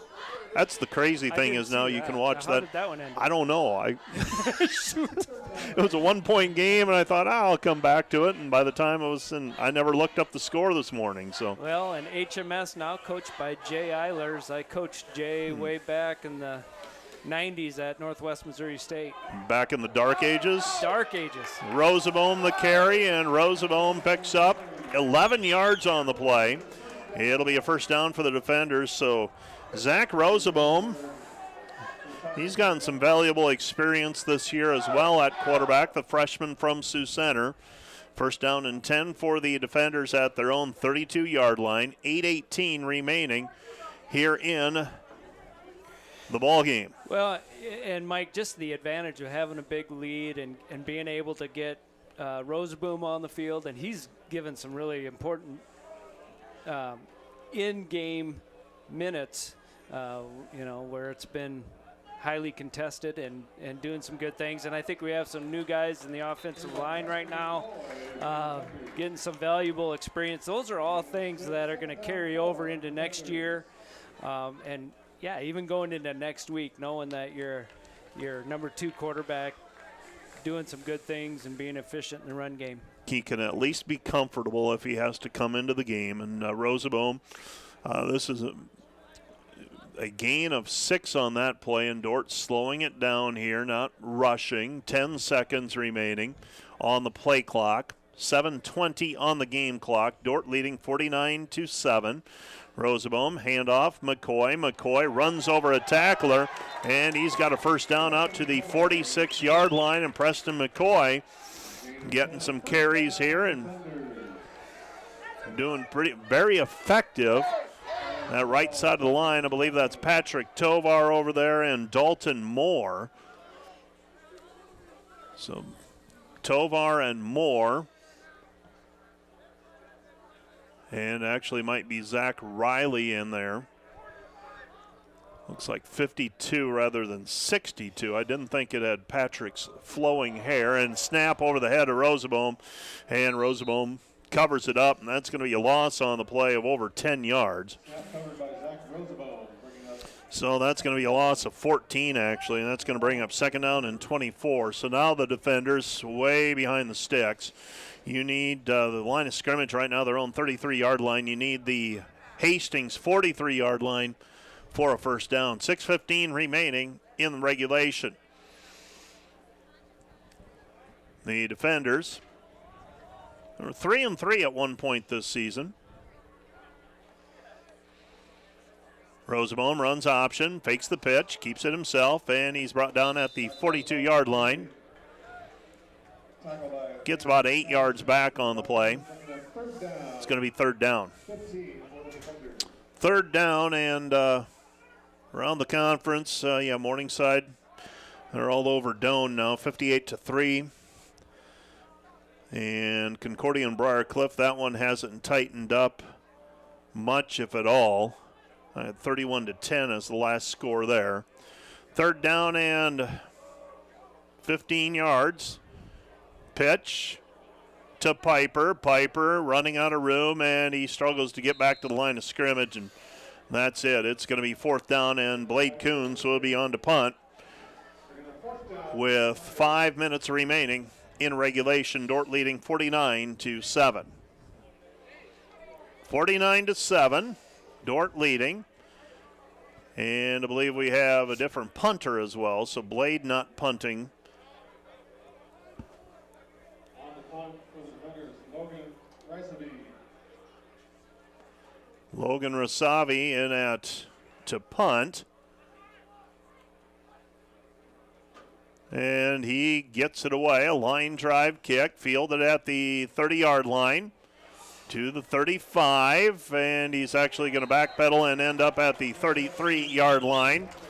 Had the edge, tried to cut it back, and dropped at the 33-yard line on that short return by Garrett Esch, but he fielded it on the fly and saves his team probably 30 yards or so. So it'll be first down and 10 for the Broncos, and the Broncos might be going to a backup quarterback as well. Looks like Nick Moss in at quarterback now for the Broncos with 4:33 remaining in the game. Yeah, and I think you're seeing, some new faces on both sides of the ball as Dordt's playing a few new guys on the defensive unit, getting some valuable experience. Moss turns, hands. He gives it to backup running back, and Williams on the carry. That'll bring up second down and 7. Second and 7. So second down and 7. Football at the 36-yard line.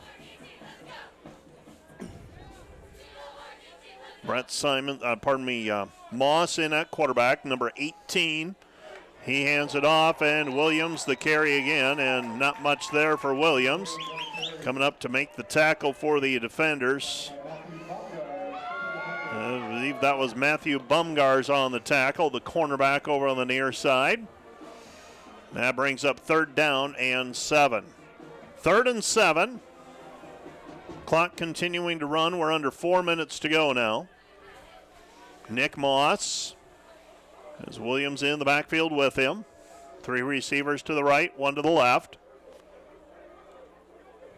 And back to pass is Moss. Moss, pass complete, and that's a first down on the completion to Bargen. Tackle by Rylan Luther. And that's a first down for the Broncos at their own 44-yard line. 3 minutes, 10 seconds remaining in the game. The suspense out of this one as Dordt has scored 42 unanswered points. Broncos tied it briefly at 7-7, but Dordt had an answer and led 21-7 at the end of the first quarter. They were up 28-7 at the end of the first half, 35-7 at the end of the third quarter, and leading here 49-7 with a pair of scores here in the fourth.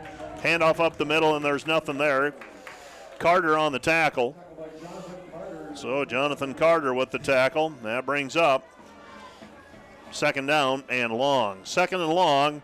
And I get the sense that the Broncos might be happy to just get out of here. Yeah, burn up the rest of the clock, not give Dordt another opportunity to score on offense. Second down and 9, back to pass. Moss pass over the middle, complete. And that's a first down to the 40-yard line. Tackle completed to Wilborn. And Ethan Wilborn on the catch. So the Broncos with it at the Dordt 40. 2 minutes remaining in the contest. So first down and 10 for the Broncos at the 40. 3 receivers to the left, 1 to the right for Moss. Moss looking to his right. In the shotgun, back to pass, and he throws it up and incomplete. Coverage that time by Van Hofwagen, and Hastings taking a shot down the field with Wilborn. Pass falls incomplete. It's second down and long. Yeah, and even though you have some new faces on the field defensively for the defenders, you have a group out there that, they want to keep that in terms of the defensive play, a defensive shutout going with Hastings' only score coming on the special teams play. They're playing for that pride. It's always a goal of the defense, right, to not allow any points, and so they don't want to give up one late. Back to pass is Moss, and Moss is going to be sacked. That's going to be sack number 7 this afternoon. And the sack will be credited to number 94 for the defenders. And that is, I'm going to have to double check my longer roster for that one, as my trimmed roster does not have him listed. And, when you start with 130 players at the beginning of the year, you trim it down, and that's a sack by Chase Stowe and Ryan Oliveira. So third down and long for the Broncos. Back to pass, and it's batted away, incomplete. Batted away by Zayd Nicholson. Nicholson and Van Hofwagen on the coverage. That sets up fourth down and long, under a minute left to go in the contest, and Hastings is going to go for it here. So fourth down and 15. And if they don't pick up the first down here, Dordt will have to run one play in victory formation. See if the Broncos are able to pick it up. Well, that wind has picked up just a little bit, made it chilly this afternoon. Broncos with it at their back, and the play clock runs out. And Hastings is going to call a timeout, actually, as the play clock runs out. So a timeout on the field. Let's take a 1-minute break on KIHK. We'll be back with more on KIHK right after this. And this timeout brought to you by Casey's Bakery. Find your favorite bakery products at caseysbakery.com. We'll bring that back in 30 seconds. 30 seconds. Some people say life is just a series of events, a long line of happy accidents, just falling into place.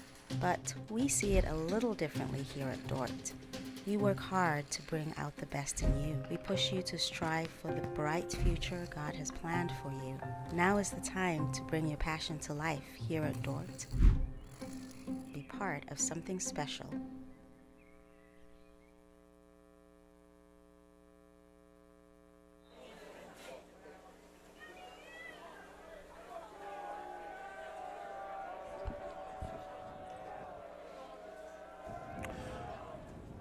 Moss back to pass. Bumgars tries to break it up. The pass is complete, but that's nowhere close to a first down. And the Dordt defenders will take over, and the defenders will take one knee, maybe two. 51 seconds left, or 55 seconds left. But the defenders, first down and 10, and they can go to victory formation, and the defenders with a win here this afternoon will move to 6-3. Yep. One of the best formations in football here, the victory formation, as Roseboom kneels it down. So Dordt will improve to 6-3. They won 3 in a row. Hastings will fall to 6-3. They play Northwestern next week. Northwestern is now 8-1. Morningside's 9-0. Midland's going to fall to 7-2. And then Concordia, they're going to be at 3-6. They're going to win. They're going to go to 4-5, actually. And another snap, and that's going to do it. The Dordt defenders move to 6-3 with a convincing 49-7 win today over the Hastings College Broncos. Let's take a 1-minute break, and we'll be back with our post-game wrap-up, the Wireless World post-game show coming up in 1 minute.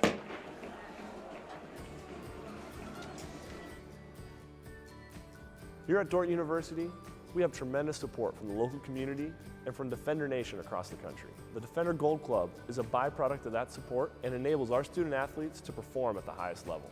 As a Defender Gold Club member, you are helping our athletes pursue championships while also helping them grow physically, mentally, spiritually, and academically.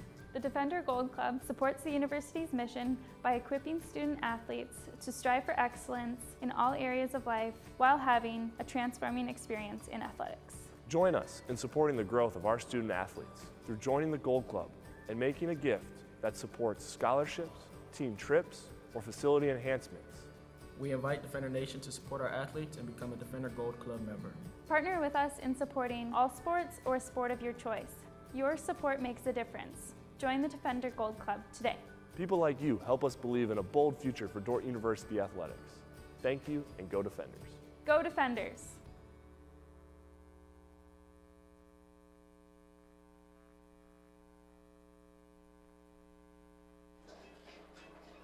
(49-7) your final score as the Dordt Defenders move to 6-3, heading into a season finale next week against the Midland Warriors in Fremont, Nebraska. The Dordt Defenders got going almost immediately today. The first series, they didn't move the ball, but after that, 3 straight scores, Kyle, and they bounced back with after that kick return for a touchdown. I thought showed a lot of focus and just came right back and scored a couple of touchdowns yet in that first quarter. Yeah, exactly. And just showing another level of maturity as a football team and growth throughout the season, just that constant growth, and they've improved week in and week out. I know Coach Penner would love to go back and replay a game or 2 or 3, actually. But obviously you can't do that, but I'm sure he's excited about the direction this unit is playing right now, and really dominated both sides of the ball, offensive and defensively. We will talk about that as our highlights roll as well, so let's go ahead and take a look at those highlights, and one of them being we will get to the highlights in just a moment, and hoping that we can get that highlight package put together. Just tell you right now, here we go. This is going to be one of the 2 field goals blocked by the Defenders on that offensive series for the Broncos. This one ended up standing up. Yeah. Second one, where was it Hickson with the blocks? Yeah, he had both blocks, and there's one of 2 scores for Tompkins. Tompkins put together a nice day. Tompkins ended up had a couple of passes completed. And here's his second touchdown on the reverse, where he does a nice job of setting up the block. Bolden with the block that allowed Tompkins to get into the end zone. So that was 2 touchdowns for Tompkins. And now we see the handoff, and this is Connor Dodd, and Dodd racing some 80 yards. I'm looking what it was officially. 77 yards for that touchdown score as the Dordt Defenders get the win here this afternoon by a final score of 49-7. And a stable of running backs for the Defenders today making plays, and it was just really fun to watch this Dordt team as they end up with and I was wondering, why can't I find Tompkins on the run plays, but where's number 13? Those double numbers causing us a little problem. Drew Dom right now, 2 carries for 13 yards, but that's actually we'll get that straightened out. Yep, we'll get that straightened out after the game. Don't have to worry. But yeah, the Defenders with a good day on offense. As I take a look at their final numbers, 450 yards of rushing offense, 109 yards passing. Limited Hastings to 8 first downs, limited Hastings to 12 rushing yards officially. 7 sacks will bite into that rushing yard total for the Broncos pretty quickly. They completed 15 of 28 passes, did the Broncos, for 132 yards. 120 yards, yep. Beg your pardon. So ends up being Dordt 563 on the air and the ground, and for Hastings, 132 yards of total offense today. Individually for the Defenders, Cade McDaniel, 9 of 17 passing, 109 yards. Completed 3 passes to Eli Bolden, 1 to Hayden Large for 23 yards. Jaden Heisman, 2 catches for 18. Connor Knopf, 1 for 17. Chase Tompkins with 1 catch for 10 yards. I want to make sure I get that correct. And Anthony Trojan, 1 catch for 8 yards as well. If I remember correctly, that one kept a drive going. Right. Rushing, Anthony Trojan, 14 carries, 117 yards, 2 scores. Connor Dodd, 6 carries, 94 net yards, and a touchdown. Nick Wellen, 8 carries, 91 net yards, a touchdown. Brendan Piper, 9 carries, 56 yards, a touchdown. Preston McCoy, 7 carries, 43 yards. Cade McDaniel, 8 carries, 30 yards. And Chase Tompkins, 2 carries for 13 yards. For the Broncos, Zamora, 12 of 23 passing for 94 yards. Brett Simonson, 19 rushes for 48 yards. And it was Esch getting 4 catches for 45 yards for the Broncos. Taking a look at the Dordt defense, sacks. Trevor Wieringa, a sack and a sack assist. Colton Vandenberg, a sack and a sack assist. Drew Dom, Jessup Leakey, Sam Andrews, Ryan Oliveira, each with a solo sack. And Oliveira and Chase Stowe also credited with a half sack each on an assist. And tackles.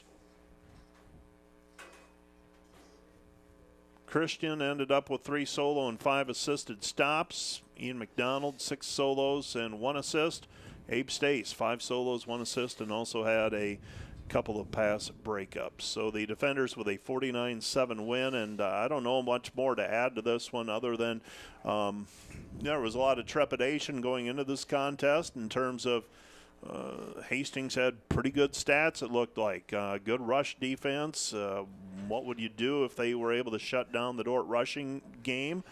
And that never truly seemed to develop. No, it didn't. And give credit to both the offensive line play and just offensive scheme. Coach Penner dialing up some different blocking schemes to get some room for the running backs, the stable of running backs. How exciting is it to think about this Dordt team, both sides of the ball, whether you're talking about who is carrying the ball or who is making sacks. You are listing off a number of different individuals, a lot of individuals, a lot of whom will be back. But to me, last home game of the season, senior day, man, I couldn't be happier for Anthony Trojan to come out and play well, lead the team in rushing, get a couple touchdowns on the ground. It's been just kind of a up and down year for him, but boy, he showed up today and did a lot of good things. The other thing I look at is, and you're listening to and watching the Wireless World postgame show, 22 seniors were recognized before the game began. 2 of them are student coaches. One of them, Carter Skiebout, if things broke differently, he'd probably still be playing, but just couldn't continue because of some health issues. So, but you've got 22 players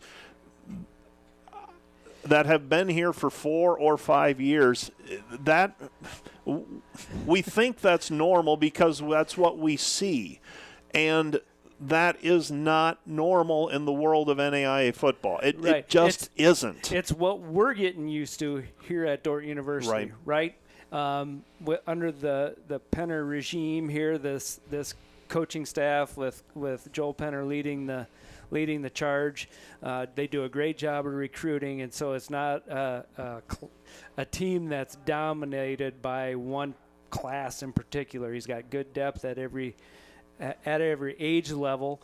And so when you start having teams with 20-plus seniors getting recognized on senior day, that says a lot about guys that want to stick with the program. Because you mentioned a couple guys that are student coaching and some guys that aren't not necessarily contributing a lot on the field on Saturdays. But those are still the guys that are making a difference in the program and creating a culture that's lasting. It's beyond this year, and it's going to be something that I'm sure we got one more, and a tough one, going on the road to Midland. It's going to be cold.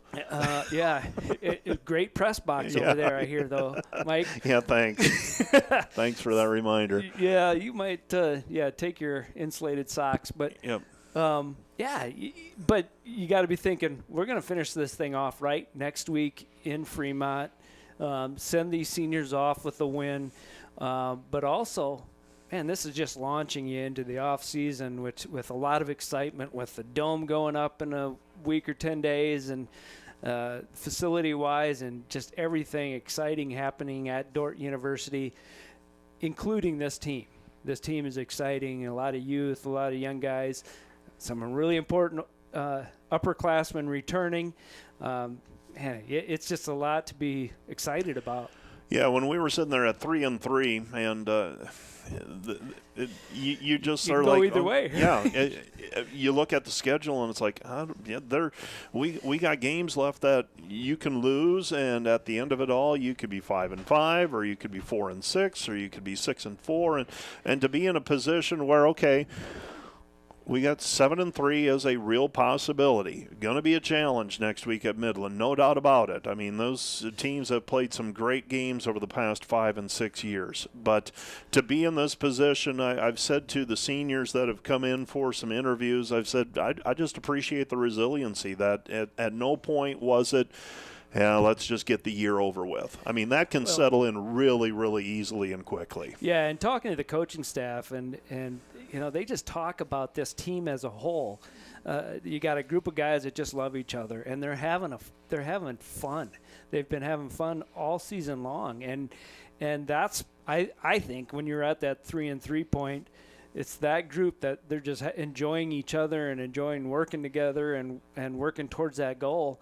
That's what's I think that is what has launched us in a positive direction, and that's why you're getting good results here now on Saturdays. Well, we'll try it again next week at Fremont. We played some wild games with Midland over the years, and we'll kick it off at 1 o'clock at Midland.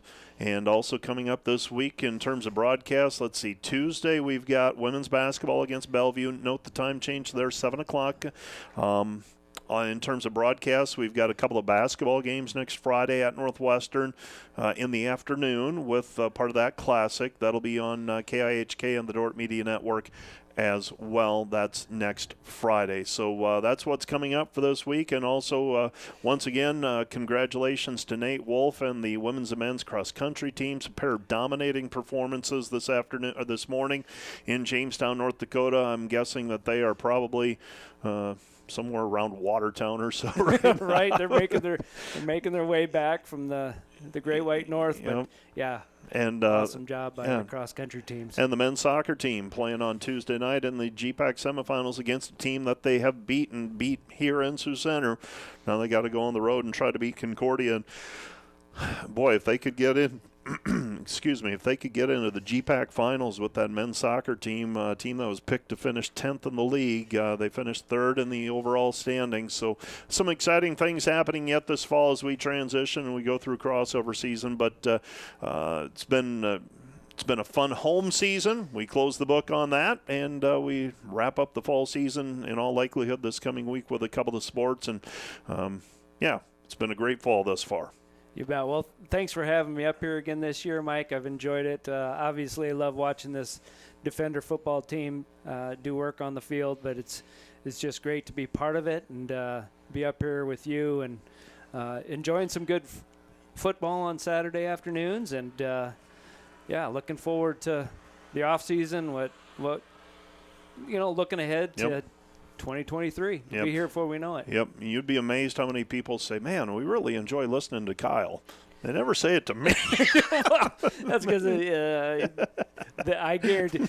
Hey, I've been a part of a lot of different programs and broadcasts. Nobody does it better than Mike Biker. I can tell you that right now. I think there are plenty, but thank you for the kind words anyhow, and thank you for your help and insight through the course of the year thus far. So we're going to close it down, and we're going to say good afternoon from Open Space Park. Once again, our final score, the Dordt Defenders 49 and the Hastings College Broncos 7.